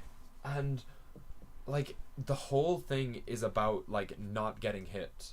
Like you can't block. Like you can't. It's about dodging. You have to be so fast. You're planning your movements, and like it's not about like landing these huge hits. It's about getting these little small jabs in when you can, like dodging and like trying to move around them, and then when you get that opportunity, going in and getting a couple of hits on them, then like dashing back. And that I love that so much, because like you're this little bug, but like you are so vulnerable. Like they have, every enemy you fight has an advantage over you, like the big bosses and all. Like you have to be skilled to avoid them. Yeah, it does truly seem like skill. Yeah, like they are stronger, they are bigger than you, they take more hits. Like the only thing you have is that you're fast. You have to dodge, and the game leans into that so hard, and it works so well. Like that is how it plays, but it also how it feels like it should play. Like it feels like they got exactly what they should have.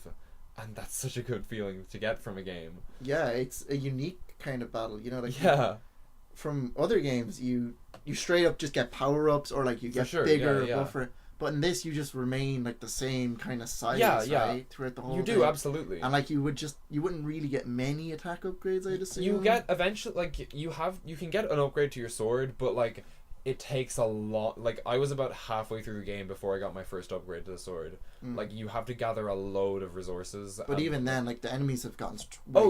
Like anyway, you need it. You need it to beat the bosses. Exactly. Yeah. Yeah, it's really good. And like, I talk about feedback in games a lot. This is kind of what made me realize I like feedback so much. Like, when you land a hit on an enemy, they'll kind of flash white and there'll just be a little snap right as you hit. The timing is perfect. And because your hits are so small, but they matter a whole lot, you need to feel like... Yeah, you need to know when it's responsive. Yeah, you need to feel like you're kind of rewarded a little bit for getting that really necessary hit, because you don't get them very often, and you are. There's a little snap, and it's like, oh yes, I landed that hit. And I mean, you've talked about this before. I know this is something you didn't like about the game. When you get hit... the sound, like there's kind of this big bang and the sound goes out for like a minute. It sounds like you're underwater. The screen kind of flashes black and it's like, oh shit, I messed up. Yeah. Like it punishes you. You're like, oh, I messed up there. Yeah, like I think it's the effect of it and all is cool. Yeah. But I think like if you see that over and over again, you'll just be like, God damn it, I just got hit. But see, the thing is, you only have 5 lives, so you can't see it over and over again. Like. You tell me you didn't die 3 billion times. Oh, like absolutely, but it's like you're not gonna get hit multiple times in a row because like I don't think you'd be able to play the game if you were that was how you were playing, you know? Yes. Like no, but like it's as in the game is about dodging and most of the time you are dodging. But it's like when you mess up something a little bit and get hit, that hit matters because you will die if you take a couple more and you know it matters because the game is like there is a serious impact in what game. Right. And I love that. It's like it telegraphs itself really, really well. Just like the environments are really cool. There's so many different enemy types. There's so much extra stuff to do. Like there's kind of this bestiary. Like when you first kill one enemy, they show up in it. Then once you kill maybe like 10 of them, you'll get a little bit of information on them. Yeah. It has a really cool cast of characters. The boss fights are so good. Yeah. They're like some of the best in any game I've ever played. Right. All through the game, there was one boss fight that I didn't like, which is also the only part of the whole game that I didn't like. Is the one that I saw? Please don't tell me it's the one I saw. The Hornet. The one with the rolling guy? There's one with kind of this one rolling guy, and there's one with a lot of big rolling guys. I think it's just the one. The dung beetle guy. I have no idea. He's like red, and he made the like ho ho ho sounds. Probably. Like there's all these big balls bouncing around the screen. Probably. That's one that a lot of people don't like. It was hard. No, it was different, and I understand there's a little bit of RNG factor because there's kind of balls bouncing around the screen, but it's not a hard fight compared to a lot of the other fights. So I thought it was fine. Never mind. It was very unique. I like that one. Okay. There's another one. It's not a big plot boss. They're not important, so I'm just going to describe the boss fight. There are these 6 massive beetle carcasses that you kind of go through a room and you're kind of looking. They're all there in the background. The game does a lot of really cool atmospheric stuff like that. Yeah. And you get to the end of the room and the door closes and you're like, whoa, what? And then this big cloud of flies, which there's plot reasons for this that I won't get into. Yeah. But this big cloud of like kind of orange glowing flies comes down and they kind of flow into the like kind of corpse of one of the beetles and then it comes to life. Okay. And what happens is you're fighting all 6 of the beetles in a row, 2 at a time. So at all times there will be 2 of them on screen. And it's in this really long room that stretches off the screen on both sides. And the worst thing about that straight away is you can't see the whole screen at the same time. Yeah. So like there could be one of them readying attack on the other side that you don't see while you're dealing with one of them. And that's a bad boss fight. Putting you at a disadvantage on the screen location. Yeah. That's a bit unfair. Because you can't see what they're doing, and the game is so good about like the attack patterns of bosses. Like they will telegraph. They'll have these little movements. You're like, oh, they're about to do this. I need to do this. But like when you're fighting 2 of these massive guys at the same time, it's really hard. And they have an attack where they roll along the ground. Fair, like you jump to avoid it. Then they have one where they start bashing themselves up and down across the screen, and it's like covering the air. And if one of them does that and one of them does the rolling thing, it's almost impossible to avoid. You're dead. And I spent so long on this boss fight. It almost like made me take a break from the game. And then eventually I beat it and I was like, well, thank God that's over. It wasn't fun. Yeah. Every single other boss fight is incredible. Right. Okay. And like the final boss, it took me like, God, so many tries to beat it. Like, but like about as many times as it took me to beat those guys, the Watcher Knights they're called. But like once, it never felt like it was being unfair. Every time I felt like I was the one making the mistake, and it's like that for all the boss fights. And they're all really unique, and there's so many characters. It does everything it could do. It doesn't feel like it left anything underdeveloped. I feel like I've talked about it for too long. I'm gonna leave it there, but like... Have you got the DLC? Oh, it comes through that on Switch. I haven't even played the DLC yet. Wow. I am gonna come back to this game for sure. That's the Valhalla edition? There's 3 DLC packs. The Valhalla edition was the last one. There is like 3 whole new stories to play through in it. Oh wow. You get your money's worth so much. Holy cow. Yeah. It's not the end, boys. He will be talking For about sure, this again. for sure. Yeah. I don't even think I need to talk about it again. Everyone knows I'm gonna adore it. Yeah. I mean, just it would be nice to see Hey, what your who knows? DLC opinions Maybe are. it'll disappoint me, but yeah, that's Hollow Knight. Oh God, I love it. Yeah, you really like that game. You know what else you like? What do I like, Glenn? Human Fall Flat. Are we talking about that? Yes, we are talking about that. I played it for like 15 minutes. Ah, it was a fun When- one. It's a fun game, though. Yeah. It's a fun physics game, and it's better with 2 players because you can break the levels and complete them Absolutely. really quickly. Oh, really? I thought it was designed for 2 players. No, it's, Oh, okay. like you can beat it with 1 player. Oh. Everything's set out for you. Oh. But then if you play with 2 player, like you can just abuse that so hard. Okay, that's fun. It's very fun. Just another small one. Call of Duty World War II. That came out, okay. I think, 2 years ago, but like it was the end of the year, so I played it in last year. Okay.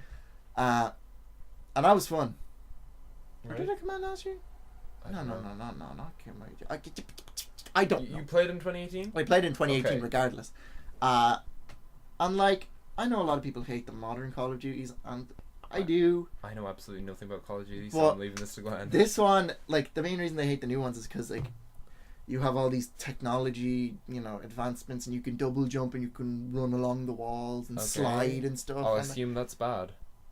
it's not bad, but it's like, we have Overwatch, and Oh. Call of Duty was like war. Oh, people wanted it to be and- realistic. Yeah, because that's what it was Okay, meant to be. yeah. And that's what the best ones were.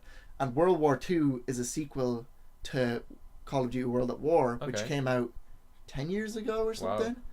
And like it's really surprising how good it is. Oh, cool. That's good. And it goes back to like it's at World War II, and you have like all these old guns, and there's no like stupid, machinery. Okay. Or you're not wearing stupid robot suits. Right. That's cool. And if I played one of those games, I would be obviously a lot worse because, how do I know when to run along the wall or jump up above this building? But this one, it's just a first-person shooter. You run, Okay. you throw grenades, you have 2 weapons, and that's it. And it's really fun. Great. It's really fun, and it's a nice throwback. Instead of continuing on the terrible trend, it's nice to see they went back, made a sequel to something that was really good. Can they learn from their mistakes a little bit? Yeah, Cool. and That's always nice to see. yeah, it's just a solid game. I haven't played the story, and I probably don't intend to. Oh, But fair. How much Hey. was it? well, my brother got it brand new, so I Oh, think it cool. was €60. Oh, that's a lot, but still. But he So, played it a lot. So. You're just kind of playing online? Just that Yeah, kind of just thing? online for fun, and I have I dropped a good few hours on it. I never thought that I could be into an online shooter, except I kind of get it now because I have Splatoon. So Yeah. I get how they can be fun. Yeah, so that's World War II. Fair. Not the event, the Call of Duty game. Yeah, World War II. So guys, here's my review of World War. No. Okay. I played Mega Man X. Oh yeah. I know. Yeah, I feel like I always we haven't forget. mentioned that since I played it. Yeah. I got the Legacy Collection 1 to 4 on the Switch. Like, I will absolutely play the other ones. But when I started playing this, I thought it was aged really badly. I was like, God, I hate how the enemies respawn as soon as you go off screen. Mm-hmm. As soon as they go off screen, I mean. I hate how, like, the jumps feel really odd. They feel like they're a bit too floaty. It feels like the enemies move weird in relation to you. Yeah, I get that. It felt like the shots kind of felt weird. There is a lot that I was like, oh, I think this game is aged badly. And then I kind of just kept persevering through it. And I realized, like, I was really bad at the start. But, like, That's fair. it took me so many tries to beat the very first boss. Like, Chill Penguin, I actually could not beat Chill Penguin for a long time. That's fair. No, I was bad at it. But And then I finally beat Chill Penguin, and like I was like, oh, okay, nice, I finally beat a boss, let's go, and I felt really cool. And then like cool. I kind of got a bit more 'Cause he's a penguin.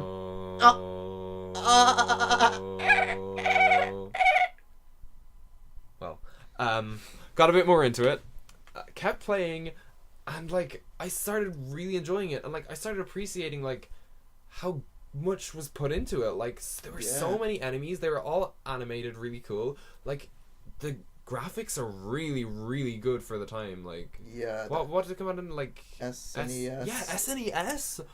it looks so good for an SNES game. It's clean. Like I've played a couple, but the main other SNES game I finished was Genealogy: The Holy War.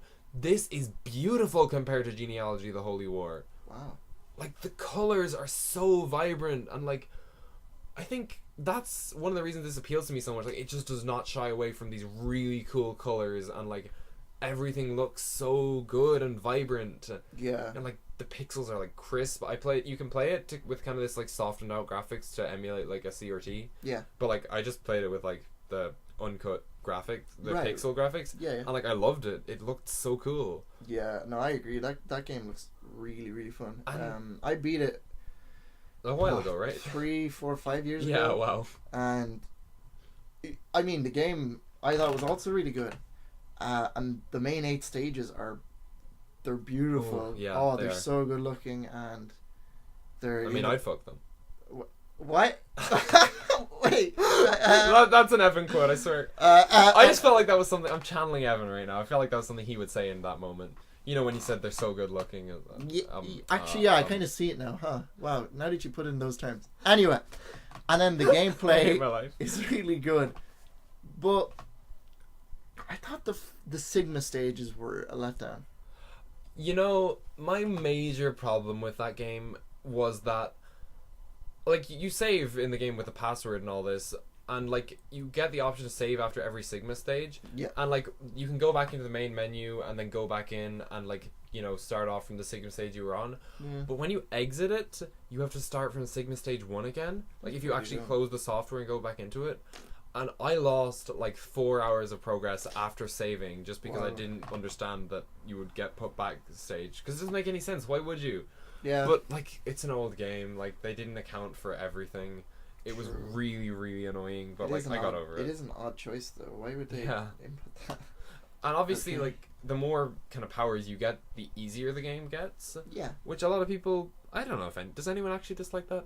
No, and I don't even think that sometimes that happens. Like, I think at the start, when you get chill penguins and then, you beat the fewer bosses Yeah. or the next bosses that are weak to them, yeah, it gets easier. See, But I that, didn't. like, I I think- didn't look up what boss was weak to what as well. So for Oh. a long time, I was like struggling. Right. But- But, yeah, no, I didn't know the main order, but I just kind of played a few stages and saw what, Yeah. ones were easy. Like, Sting Chameleon, finished him last 100%. I hated that stage.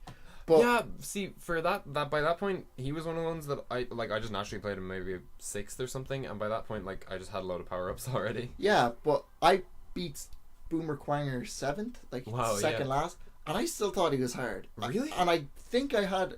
Is Sting Chameleon his weakness? I don't know. I don't know if I had his weakness or not. I found. But I still thought he was hard. See, with Boomer Quanger, like, you can just kind of jump up the walls and just like, I found him so easy. Oh, yeah, but I was... But that's something about it. Like, I feel like you just might not realize a certain weapon Yeah, is good. the way and, you like, play might yeah. have just made you beat it easier than the Yeah. way I played. Like, I found what's the Launch Octopus really hard. Yeah, I took me ages to beat that stage. I didn't think that was too hard. Yeah, I don't know. That's just like I said. Like, it's at the start I was kind of slow on it, but like, it's aged really well, and I really, really enjoyed it. And I'm still bad at it. Like, oh god, it took me a while to beat Sigma. That's your first Mega Man. Yeah. But yeah, like, I still really enjoyed it, and there's kind of this easy mode on Switch on the Legacy Collection. I will not lie, I turned that on for sometimes. Like, if I was really having trouble with a boss, I Right. just turned that on. Yeah. It was like, you know, the super armor you get later on in the game where it halves the damage Yeah. you take. It was basically just that, Oh, okay. and then once I got the super armor, I didn't need it anyway. Yeah, fair enough. Yeah. Yeah. Anything else to add on Mega Man X? I don't know, like, apparently there's a pretty cool story behind it and all. Yeah. I'm not sure if it was really clear if you've only played that one and not read up on the lore or anything.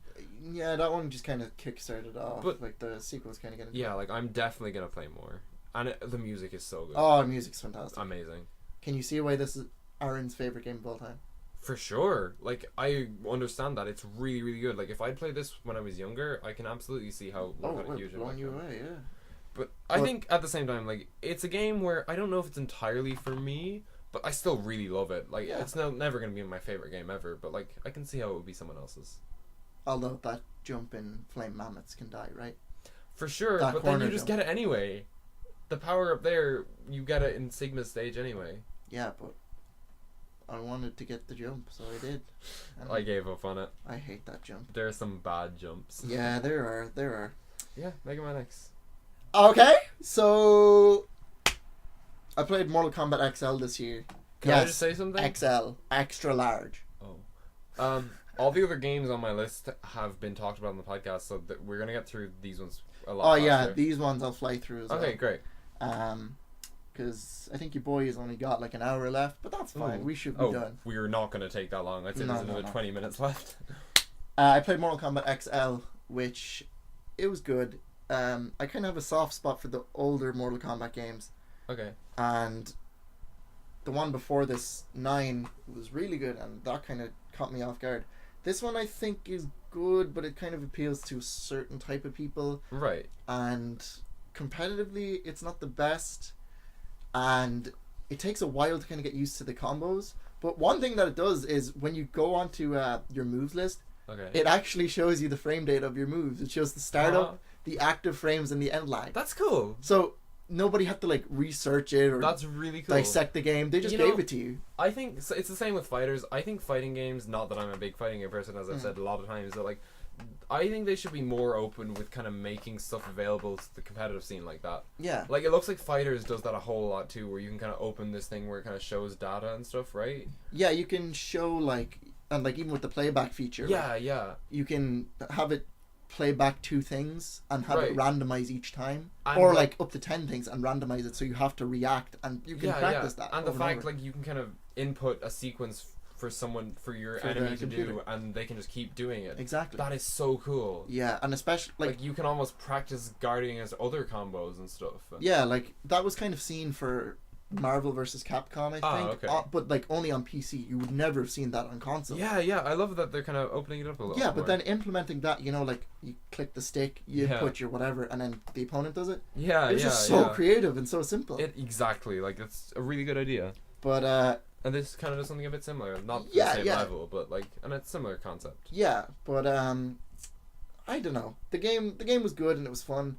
I beat the story mode. What was this for again? Sorry. Xbox One. Okay. Most of these are on Xbox Oh, One. so it's a pretty new game, like. Yeah, it came out 2 years ago. Yeah, new enough. And then, yeah, like it's a solid game. Not as good as any of the other ones, but if you're a fan of Mortal Kombat, you like it. Yeah, fair. So, fair. I liked it. Me next? Yes. No, him. It's him next.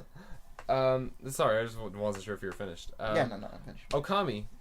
You know, I've talked Oh my about this god! Oh my god! You talk about this. game. Do you want me to every leave it out? week, Do you want me to leave it Harold. out? No. Look, I like it. Okay, no, I've talked about this so much. Okami, I don't think it's a great game. I loved the end of it. I'm conflicted on it.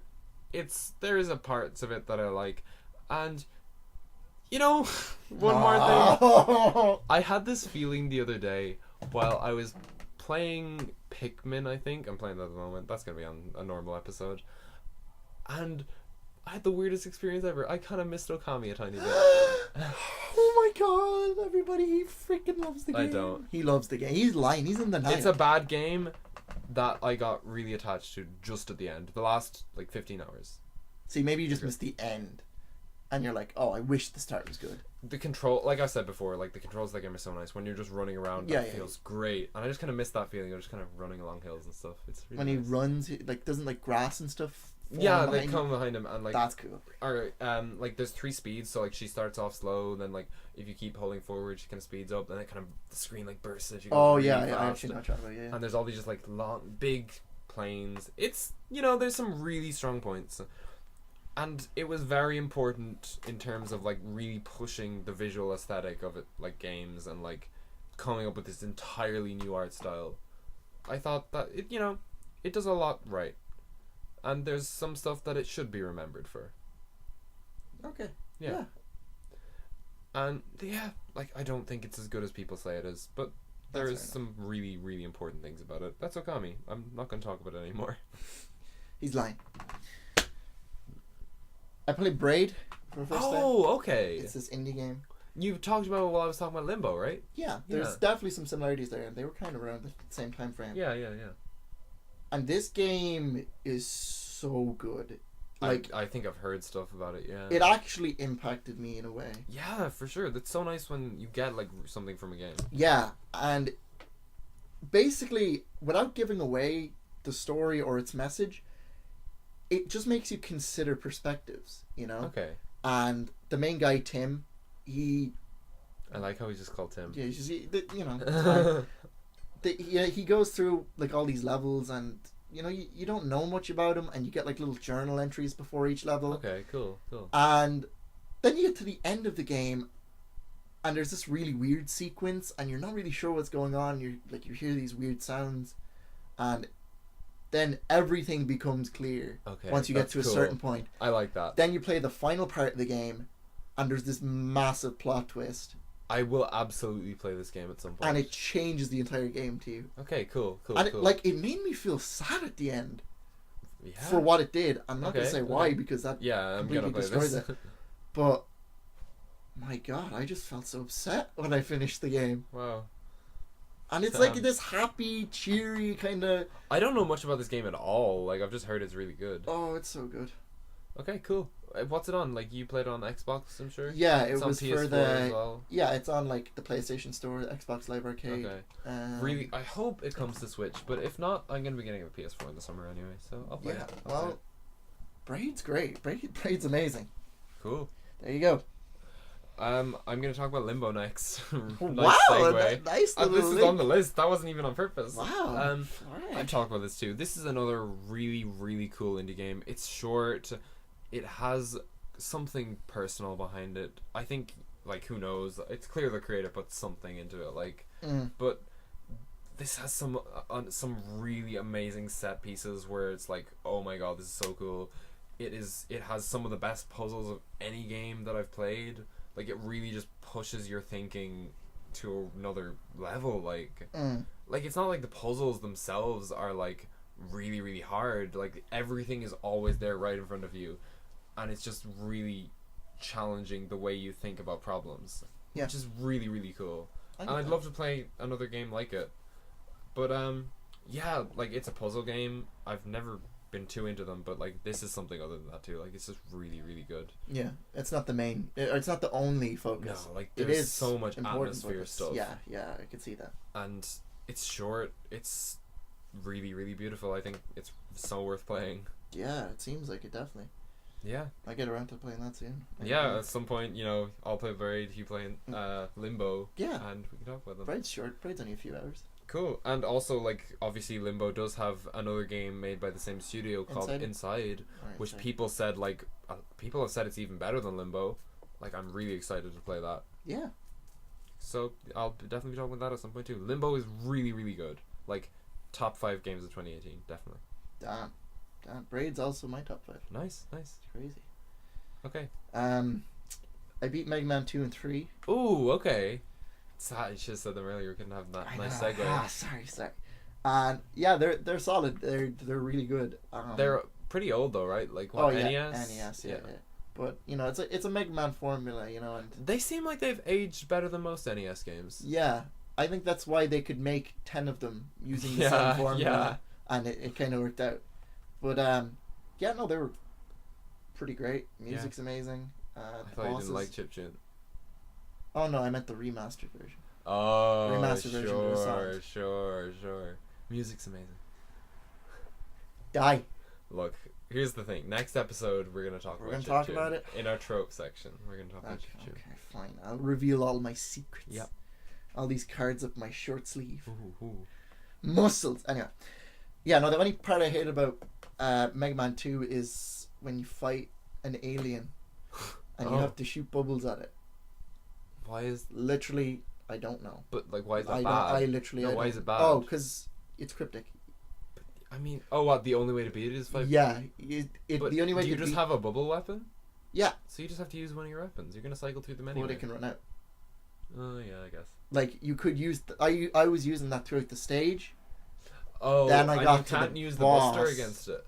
The X No, buster. you can't even use, like, the normal pellets. Nah, like, that's what I'm annoying. saying. Oh, I guess it's not called the Buster in those games. Yeah, So yeah. whatever. But yeah. like it was just so odd, you know. Yeah, that's annoying. Because you can You beat would every never have other known. enemy. Yeah, I had to literally look it up. 'Cause I was You confused. know, like it's NES. Was Yeah, like it that. was extremely cryptic, but I was kind of expecting that. And three's fun. Cool. I preferred 2, I think, but three It has doesn't its seem merits. a whole lot changed. Like obviously stuff was different, but like as in it's not like 3 is automatically going to be better than 2 or 4 is automatically going to be better than 3. Like 2 is better than 3, but only by a slight bit because Yeah. they're basically the same and games. it's like, you know, I feel like people could have personal favorites among them. Oh, like maybe yeah. someone else would like 3 more. It's quite the lines are thin. Like Yeah, very, very, very. yeah. Yeah, so that's the 2 Mega Man games I played. I don't think I'd ever play the old Mega Man games personally, just because I don't have a whole lot of interest. I know in you said NES. Mega Man. Mega Man. That was smart. I didn't even mean to, but yeah, like I just don't have a whole lot of interest in NES, but still, they look cool. Fair. Am I next? No, that guy's... Why do I keep asking that? I don't know. Oxenfree. This, having a bit more perspective on it. Oh. No, I still love it. Yeah, but... I don't think it's a masterpiece. I think it's something that spoke to me a lot personally. I can understand maybe someone else would get bored with it or find flaws with it, but personally, I still love this game so much. I think it's interesting how you comment on all the games, you know when they appeal to you or not. Like, Yeah. specifically. I still think this is a great game. Yeah, no, I'm not saying that Yeah. that's a bad thing. I think that's cool, kind of. Yeah, no, like I think this is still a good game. I can see maybe other people would have issues with it. Right. Actually, you should play it sometime. I'd love to hear your opinions on it. Yeah, I probably will. I just like this game. I think it just kind of had a combination of stuff that really, really appealed to me. Yeah. And like I love this game a whole lot for a lot of reasons. It's really cool. Okay. Yeah. I've talked about it on the podcast before. I don't have much more to say about it. Check out that episode, link down in the description below. Also, if you're watching this on YouTube, if you're listening to this on SoundCloud, our episodes are not up on SoundCloud, but you can go to our YouTube and they're all up there. Our YouTube's better. Subscribe for more content. Oh. There was a few games I replayed this year, Okay. so I wouldn't necessarily say they're 2018 games. Yeah, I didn't. But like, I replayed Terraria. That'll always be one of my favorite games of all time. Really? Oh, it's so good. I'll talk I about don't the think nostalgic section. Sure. Fantastic. I replayed Deadly Alliance, Mortal Kombat Deadly Alliance. Oh, okay. That was one of those games that I really like, and Which is Mortal Kombat 10 was the one you really, really liked? that was the one I just talked about. Mortal Kombat Deception is Oh, okay. Which one's that? my second favorite game of all time. 6, 7? 6, I think. Okay, cool. How do I know that? Yeah, it is 6. Because Nice. 8 was the one where you beat up Batman. But anyway. Oh. I played Crash to Insanity. That's also my top 5 favorite games of all time. I remember that was the one that was on the first episode of the podcast, right? Wait, which Crash game was that? That's the original 3. Oh, the okay. trilogy that I played. Oh, okay, right. No, this is just another game in the series. Like, Okay, cool. and I replayed that, and I noticed a lot of things, like a lot of minor things that I didn't notice were bad about the game when I played it. Yeah, that always happens. But even like, Unless it's Dragon Quest 9. You can play that 1,000 times and it'll still be perfect. God damn it! But like, I still think that game is, like, all nostalgia aside, it's top 5 of all time for me. Damn. Like, it's so good, and the writing is so amazing. Fair. And yeah, I beat it in a day. It was so fun. Okay. Did you play Kid Icarus Uprising this year? I don't think that was this year. Was it? I think it was the year before. Maybe. Okay. Okay. Next is One's Justice. That's a fun fighting game. It's fun. I got a for what it's load worth. of fun out of it playing against my friends. Didn't really play it online much, and then when Smash came out, I pretty much forgot about it. That was every fighting game. Yeah. I mean, like, it's not amazing. I Mhm. had some really great times with it, just playing against friends. Like, it was really funny. Yeah. And isn't there more DLC coming though? Probably. There's none Yeah. explicitly announced, but Okay, but yeah, you know. there might be. I'll probably get it and play it a little bit. Mm. I don't think I'm going to put a whole lot more time into that game. I got like 25 hours out of it, I think. Okay, That's fine. Yeah, that's pretty good. Yeah. Yeah, it's a fighting game, and I think like My Hero as well. That was something that I was really, really into earlier in the year. That's kind of dwindled for me a little bit now. Yeah, that kind of makes sense. hey, there might be more games. I might get them or I might not. I don't know. Yeah. Okay. Yeah, sure. Like it was a fun game. Yeah. That's I could see a sequel to that. You know, and I'm like, see, the thing is, like, look at Naruto and all those. Like, this is My Hero is actually the big Shonen Jump thing at the moment. yeah. Like, it's their flagship. So like, with all the other big ones ending, this is actually the biggest one at the moment. Yeah, this it is will get definitely more getting a games. follow-up 100%. Like, eventually, this will have like full-on proper competitive fighting games. Oh yeah, I can see that coming down the line. Yeah. So who knows? You know, maybe if a that'll really happen. good one comes out, I might pick it up. But Yeah, it's probably sure. years away. Could be soon. Could be soon. Ooh, who knows? Yeah, I only have a few games left. Same. I have And 3. 2 of them I haven't talked about on the podcast, and they're really short. Okay, cool. Sonic and Knuckles. What's this? I actually don't know that. It's Sonic 3. Sonic 3. Oh, right. So Sonic, it's an old one. Yeah. Yeah. It's good. I just don't like the old Sonic games. Did I ever show you this? I don't know. What's he showing me? Why do you have a plush of Sonic behind your TV? What? Look how covered in dust he is. What the fuck? A friend gave him to me years and years ago when I was in primary school. Oh my god. He's so wrecked. Check Yeah. yourself before you break yourself, Tails. It's like classic Sonic as well. Yeah, like yonks ago. Oh Yeah. my god. It's cool. Has that just always been behind your TV? Yeah. I've been here for years. And you only whip it out now. What's under the bed? How many bodies are under no there? more. Only Knuckles. And Knuckles. Yeah. But I don't like the old Sonic games, so I didn't like that one. Yeah, they don't look great to me, to be honest. Yeah. You know, I've never played a Sonic game other than Sonic Colors for the DS. Mm. Sonic Mania looks really interesting. Yeah, no, that game looks good. I don't know if I want to get it. I might eventually. Who knows? We'll It's like see. 20 Let's euro. see what 2019 brings. Also, I really want to replay Sonic Colors. My little sister lost the game cartridge, but it's in this house somewhere. If I find it, I'm gonna finish Sonic Colors. Is that it there? Oh my god! How did I... What? I played Super Lucky's Tale. It's an Xbox exclusive Never kids heard of it. It's terrible. Oh. It's so bad. And then, yeah, everything else is just podcast. I mean, I've talked about a couple on podcasts. You might as well go for it. Goat Simulator talked about on the last episode. Just, do you want to give a little recap? I did it for the other games. Yeah, Even just it was fun, you know. The controls feel a bit yeah, bad though. yeah. Ultimate Marvel vs. Capcom 3. Can I get a game in? Pretty You've good. got like 4 in a row. I just want to finish. Okay. Ultimate Marvel vs. Capcom 3, you know, it's a pretty good game, especially if you're a fan of Marvel or Capcom / Disney / Okay. Marvel, haha. Oh, And wow. the last one is Smash. Can I We'll just talk get in my about other ones that. first? We'll talk Okay. about that. You talk about yours. My next one is Fire Emblem 8, the third Fire Emblem game I played this year. Wow, you played a lot. I did. I really like Fire Emblem. Okay. And there's gonna be more in 2019. Oh yes, there will. I love Fire Emblem 8. Like, I would say it's maybe my second favorite Fire Emblem We game. talked about that on the last episode that is down right now. It is. That Okay. one's coming back up. It'll be up. It'll be up before this. Yep. Yep. Okay. Like, yeah, second favorite Fire Emblem game. It's really, really good. If you Okay. like Fire Emblem, I recommend it. Better than Valencia? Yeah. See, I think Wow. Valencia is really, really good. It's not my absolute favorite.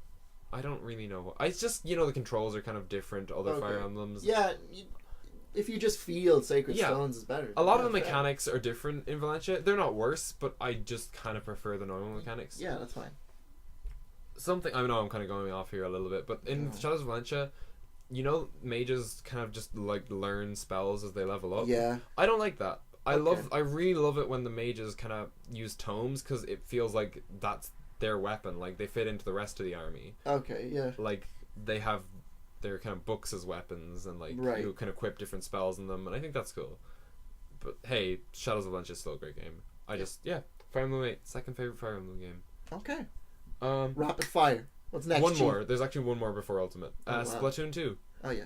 This- Oh yeah. Yeah, like, it's just really good. I like it a whole lot. I've been playing Everyone, get ready for another 20 minutes. No, I've been playing it consistently since I last talked about it. I had my first Splatfest, which is like Oh, it's like a competition. Right? yeah, it's like this little 2-day big event where there's 2 sides, everyone picks them. My side won, which felt good. What was your side? I was friends versus family. I picked friends. I don't know. Do you want me to... Try have babies with your friends. Well, I mean it. Wait, what God? Wait. No, like it's possible. You're like way, neg- way better than your family. Neglect your child. Glenn, I think you should What? stop talking right now and forget that happened. So, what's your last game again? Splatoon 2? Talk about it? Let's move on. Okay. Smash Ultimate. Smash Ultimate. For me, this was... Oh, this God. was the perfect game to end the year. If Sure. we got this at the start of the year, it still would have been the same. It was the first game to begin the year. Yeah, but... No, I know what you mean. I think, like, the whole combination of all the new characters we got, Yeah. and then, like, seeing all these other characters from the previous games For just sure. all bundled into one at the end of the year. Yeah, it felt just great. added up so well. And, like, I've played some Nintendo games this year, so, like, I've actually finally played the games that those characters are from. Right. Which felt really cool as well. Yeah, it's really... We went on a whole tangent about this game last time, and it we deserved... could do it again. but It we're not deserved going. every bit of it. It One deserved thing, every you bit. haven't beat World of Light yet? No, not yet. I beat Galleon. Yeah. I've gotten to the final boss. Okay. I was underwhelmed by Galeem and Darkon. Yeah. I was not underwhelmed by this. This was cool. Oh, I'm excited! Yeah.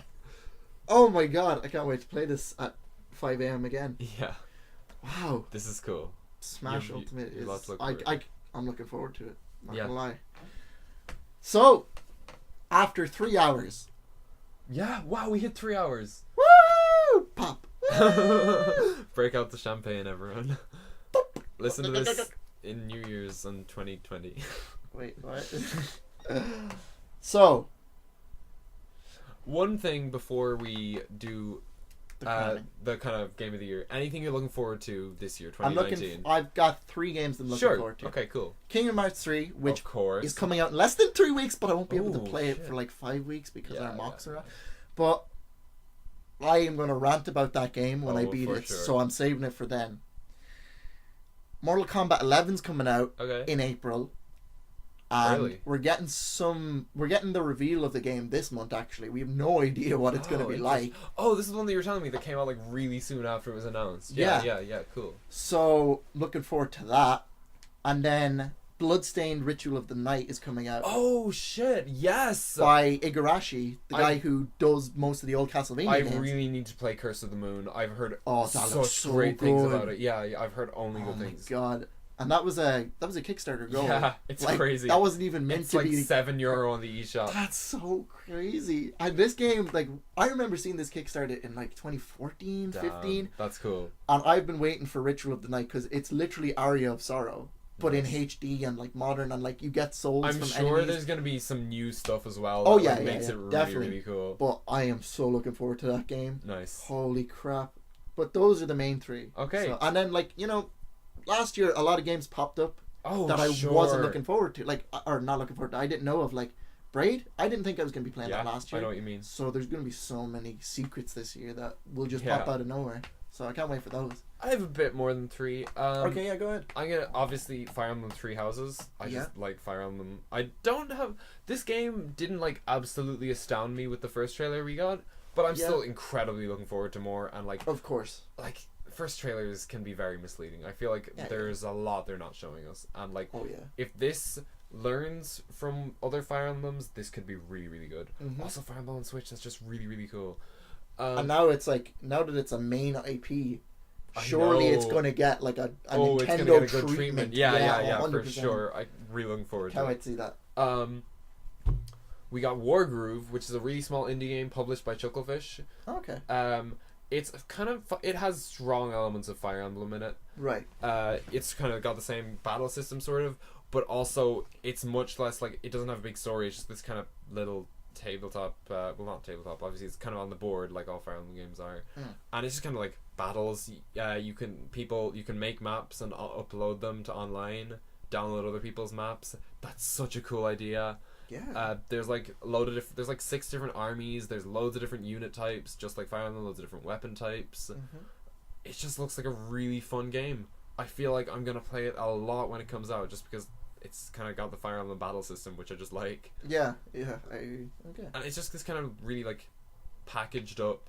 See, here's like, I kept getting this feeling when I was playing Heroes, like, God, I wish there was a Fire Emblem that was like really low stakes, simple like this, but better, like more Fire Emblem-y. Yeah. And this kind of looks like it's actually gonna deliver on that thing that I wanted. Okay. I'm really looking forward to it. That sounds interesting. Yeah. Wow. This isn't something that's confirmed, but a lot of people are speculating we might get a Pikmin 4 announcement for Switch this year. Oh, I hope so. I would really like that.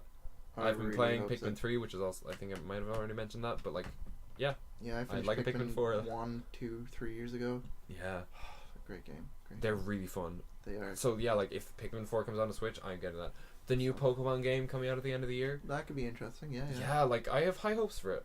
Yeah, it could do something.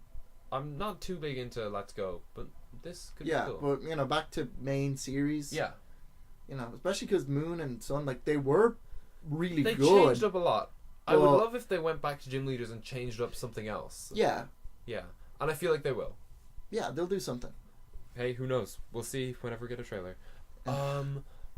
This isn't really something I'm looking forward to releasing, but I'm finally going to be able to play Persona 4 this year, or Persona 5 this year, and you have no idea how much I'm looking forward to that. I'm not ready for this. And Gravity Rush 2, a slightly lesser status.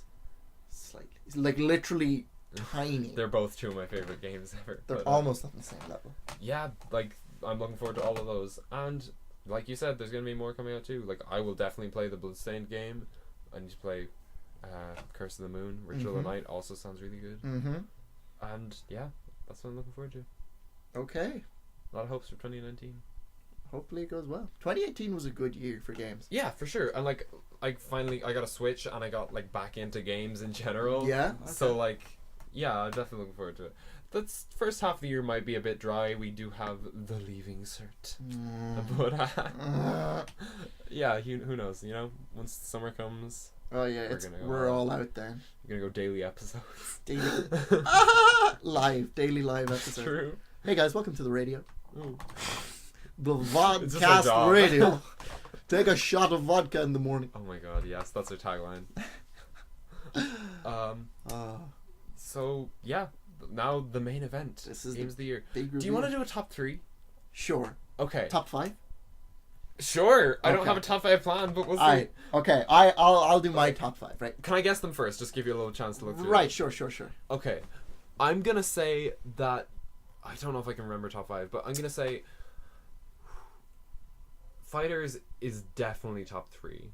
I'm gonna say what else? I'm gonna say Braid ended up in the top 3, maybe. And I'm gonna say number 1 is Kingdom Hearts 2. But Kingdom Hearts 1 is so close. I feel like that's there too. You know, okay, I'll believe it. Kingdom Hearts 2, then Braid, then Fighters. No, Braid is not your number 2. It's like your number 4. Okay, Kingdom Hearts 2, Kingdom Hearts 1, Fighters. Braid is number 4. Okay. I'm gonna say for you, Hollow Knight is definitely up there. 100%. Hollow Knight. Okay, What else? What's the other one? Breath of the Wild is up there. Smash is up there. Sacred Stones. How could I forget Smash for You? That's so dumb. And number 5?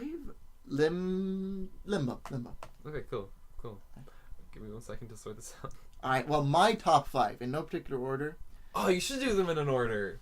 From best to worst? Worst to best. Worst to best? Yeah. Okay, I'll do top 5 then, right? Yeah. Number 5 is Braid.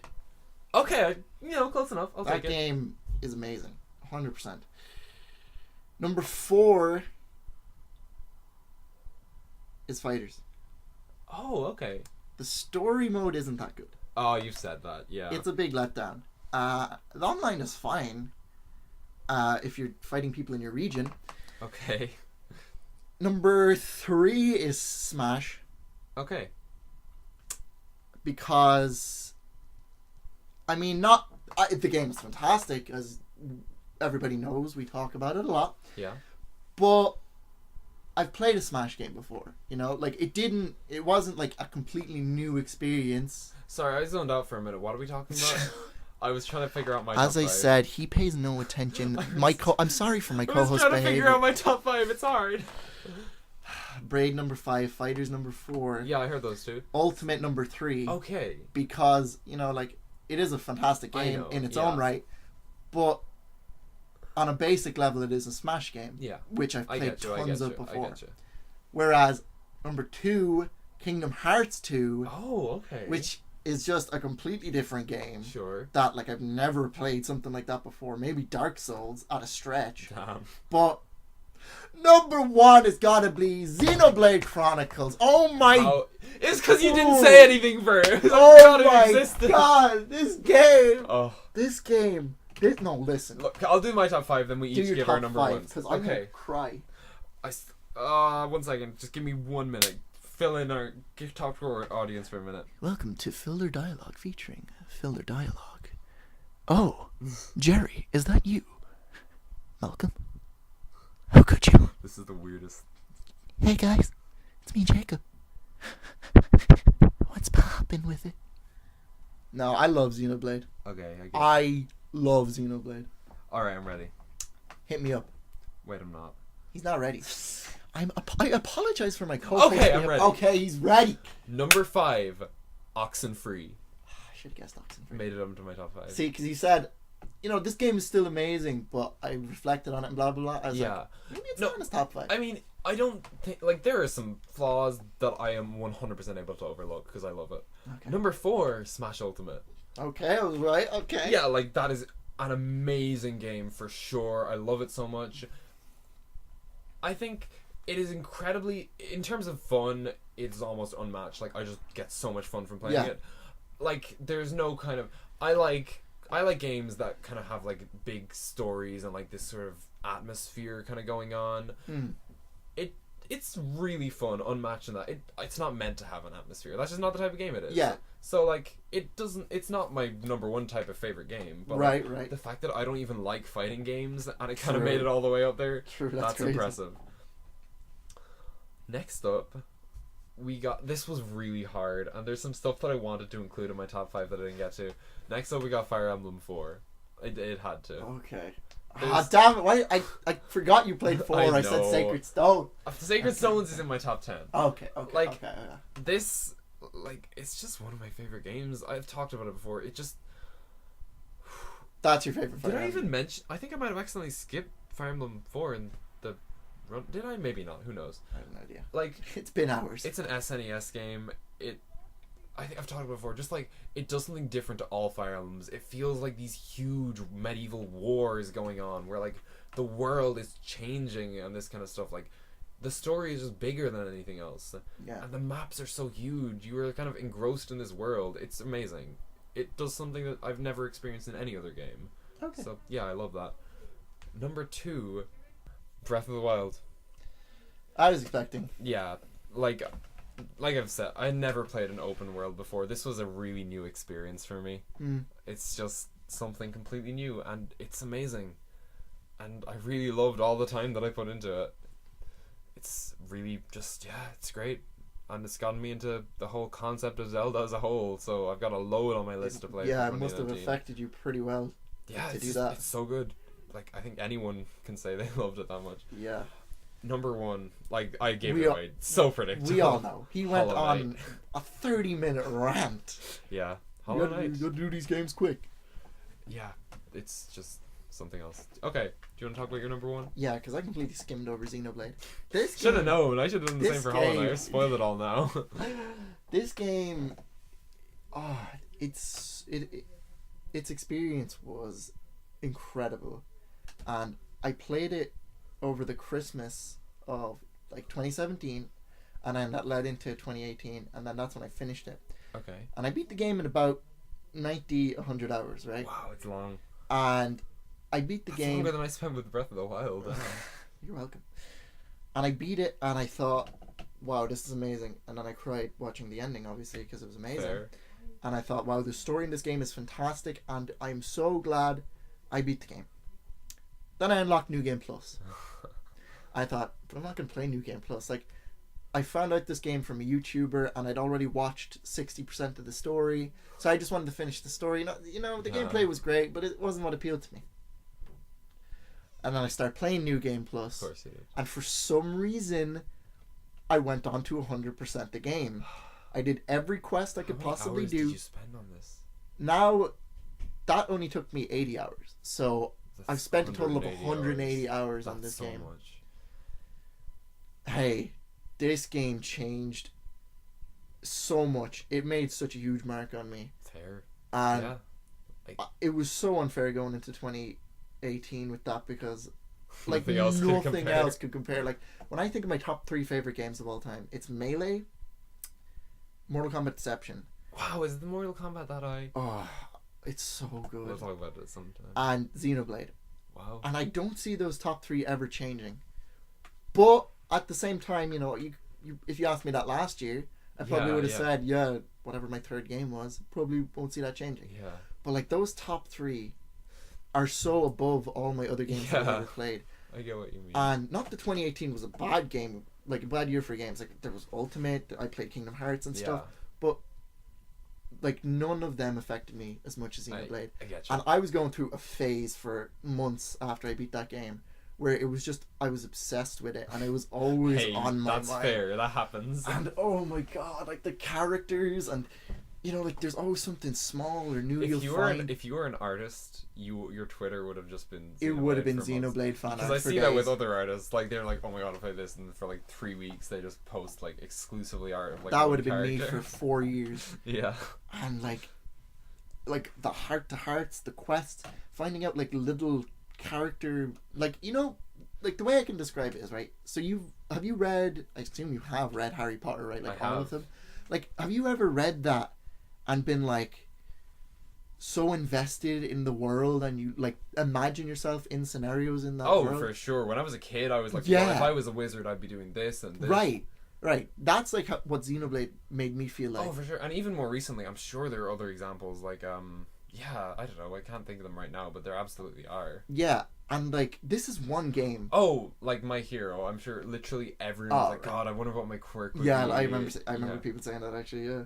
But like, Xenoblade, I've only played the first one, and that feels like 6 or 7 games put in one, because the It's long scale is enough. so massive, right? No, I get And there's like yeah. so many high points, and you get to like this boss, and you're like, oh, this could be the end of the game. And then Damn, that's more cool. plot twists will happen, and more reveals will happen, and then you go, oh my god, the game is still not over. And then it keeps going, and literally then when you get to the final boss, it's not the final boss, and there's like another 10 hours to Oh my play. God. The game is not for everyone. I know you've tried to play it, and I think I'm gonna try and finish it. Not this year. okay, yeah, Maybe once, like, over the summer, maybe. Not until I'm done 6th year, for sure. yeah, but like, it definitely doesn't appeal to everyone. But if you even slightly like the 3D kind of JRPGs, Xenoblade does like, it triumphs over all the other ones, and it's not even like it does anything spectacular, but it's just a lot of small things. Like, Well, it seems like the story is pretty yeah, spectacular. the from story. what Oh you've yeah, the said. story's spectacular. But like, in terms of gameplay, like, Yeah. it doesn't do much different. But it's just, there's so many areas to explore, and like, the characters interact in the overworld, or if Yeah. they're in battle, they always say like specific lines That to is- each other. Yeah.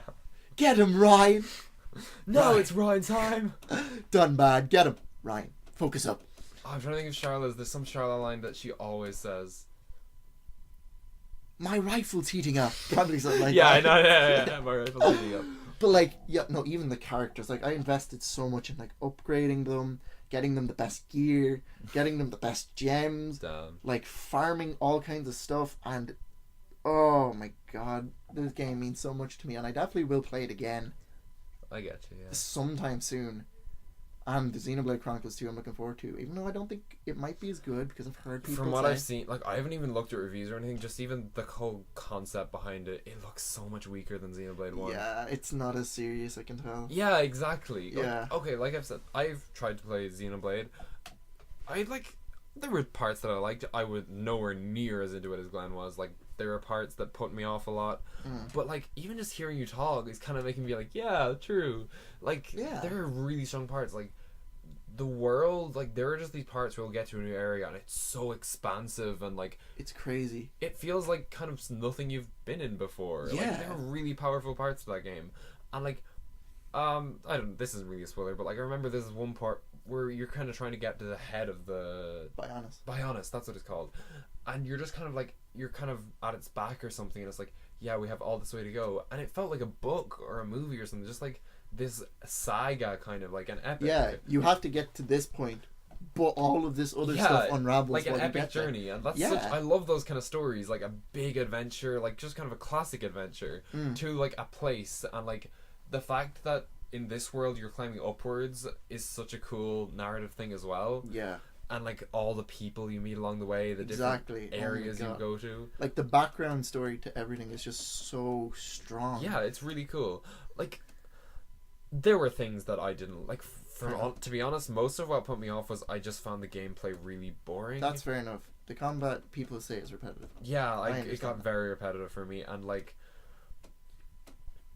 there were a lot of systems that I felt like were kind of unnecessary and a bit over the top, but, like, then you say how much you're getting out of them. I was like, well, maybe I just kind of didn't understand them fully. Yeah, maybe you just didn't see it. Yeah, fully. yeah. Like, but yeah, I don't know. I feel like kind of hearing you talk about it, I want to go back to it at some point. Oh my god, I'm not going to talk about it much more because that has to be a nostalgia section. But, like, see, the thing is, I have other friends who really love it as well, so I'm like, I yeah. must be missing something. I mean, it isn't for everyone. That's also true, you know, yeah, like, not in a bad way, but you kind of do need patience for a lot of the game because there's, like, a lot of downtime between some parts. That's fair. But then once you get to a cutscene, you know something amazing is about true. to happen. Like, every cutscene means something in the game. I read Lord of the Rings over the summer, and that is such a slow going book. Like, if I Yeah. can get through that, I'm sure I can get through. I'm sure you get through this. But I mean, this game's fantastic. Fair. It's amazing, and best story in any game I've ever played, hands down. Damn. Best soundtrack in any game I've ever played, hands down. Wow, really? Yeah, and It has some good songs. But yeah, no, the rest of its soundtrack once you hear it. But okay, I mean, I wasn't too far into it. if they made this HD re-release, That honestly, that would actually make me so much more into it as well. because, like, for the Wii, it was so impressive. Like, the rendering for faraway objects, they look rendered, but they're not properly. But you don't need to know, right? Like, you know those, I said, like, the environments, you just kind of go into this place and you're like, wow. Like, I feel like it could have been that, but, like, because the graphics are a little bit ugly for The graphics are weak, yes. I think they're weak. Yeah, they are weak. I think, like, it's not amazing. Like, stuff that could have been, like, just, like, bowl you over, it just isn't. Sometimes, yeah, I agree. Like, the Gower Plain, when you first hit that, it's this massive expanse. If there was, like, you just kind of looked out over it and you could see all this stuff in the distance, like the grass, like, it could be beautiful. Yeah. But yeah, it just didn't. Yeah, come it across did that suffer from being on the Wii, and it did push the Wii to its limits. for sure. But, like, it never slows down at any point. And, Yeah. you know, it is weak in, like, the graphics department. But in terms of, like, the environment and the loading and, like, kind of your view and stuff, there were still moments where I'd be like, wow, like, this is amazing, like, what I'm taking in. For sure, yeah. And if it was in HD, it would be so beautiful. I think, genuinely, for me, if a HD remaster would make the game so much more attractive to me. Yeah, oh my god. And, like, even if the characters' faces, like, were more expressive.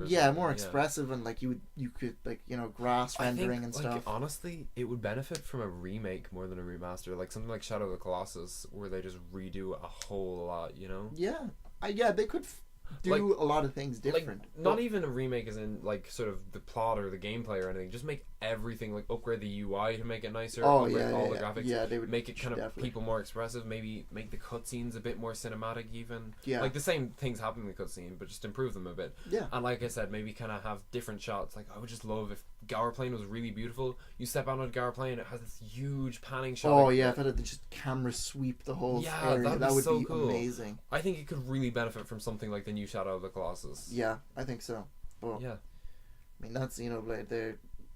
I want to say Kingdom Hearts 2 came close, but I don't think so at all. Fair enough. Oh my god, that game. Please choke me. Make me stop talking. Hollow Knight. Go ahead. I've talked about it a bit already.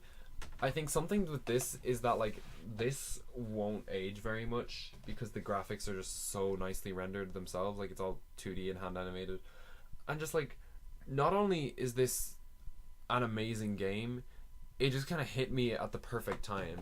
Like I said, I was kind of not really feeling games. Like I was playing Octopath. I was enjoying it, but like it wasn't like lighting me on fire or anything. Like it wasn't absolutely crazy. And then this just brought me all the way back. Like this is the first game in so long where every single day I was like, God, I cannot wait to go and play Hollow Knight. And like I put so much time into it, and it didn't feel like I was trying to beat it. Even like a lot of games I play them, and I'm like, the end is the goal, you know? Yeah. I'm playing it to beat it. Hollow Knight, I just was playing it to experience the next boss fight, and like and you cherish the normal gameplay more because of that, right? Like for sure, every little thing, and like there's secrets everywhere. That world is huge. Every time you find a new area, it's so huge, and like generally with a lot of games I play, like if I sit down and play them for an hour, I want to accomplish something in that hour, and I come away and I've like gotten a little bit closer to beating it. I could just play Hollow Knight. Like there have been times over the past couple of months where I've been like, God, I just want to go on Hollow Knight and just wander around the place and just appreciate it. Well, I'm trying to stop playing it for a bit, so once I get back to the DLC, they'll just kind of be like really powerful for me again. Right, yeah. But yeah, also it's one of the few games that I actually felt like I was pretty good at. Yeah. Like it's a hard game, and I managed it fine. Like it was hard for sure, but like I beat it. Yeah, wow. I was pretty happy with it, and I could talk about it forever too. But like the things I appreciate in games are like atmosphere, really tight gameplay, like good feedback from hits, and kind of minimalism in a sense, like not putting things in where they don't need to be there. Yeah. And this is just, I feel like it's kind of the game for me. Like yeah, it kind of hits everything on the like on all the the things I appreciate in games, it has. Like right. The combat is just like so perfect. It feels like they put so much thought into it, and like there's nothing extraneous. Like they included what they needed to, and they didn't put in extra stuff to pad it out. And like it still manages to be 40 hours. Like and yeah, it's just, that sounds crazy. Yeah, like one of my favorite games ever. It's so good. I'll probably play that this year. Yeah, probably will end up playing it. Yeah, I think you should. Anyone should. It's on everything now. Like as you said, hearing your praise towards it, it's like, always like that. Yeah, I'm like, I might as well see. I could. Maybe I'll experience whatever he saw. I hope so. I can't wait to talk to you. Surely not to that extent. I think it hit. Yeah, it kind of hit me in a special way. Yeah, no way it hit me like that. But I might think it's a fun game. And it's interesting as well because this is a game where like it's not about the story. The story is like this vague concept thing that you don't really understand, whereas your one is purely about the story. Yeah, they're complete opposites. Yeah, it's interesting. Wow. And generally, like, I'm all about story in games, but yeah, something in this was just kind of really special. Wow. Yeah, it's pretty cool. Damn. Well, that was 2018. That was 2018. 3 hours, 40 minutes. You're going to want to listen to this in parts. I hope you appreciate that we told you that after you finished listening to it. Insert that at the beginning. Yeah. Wow. Well, it was a great year.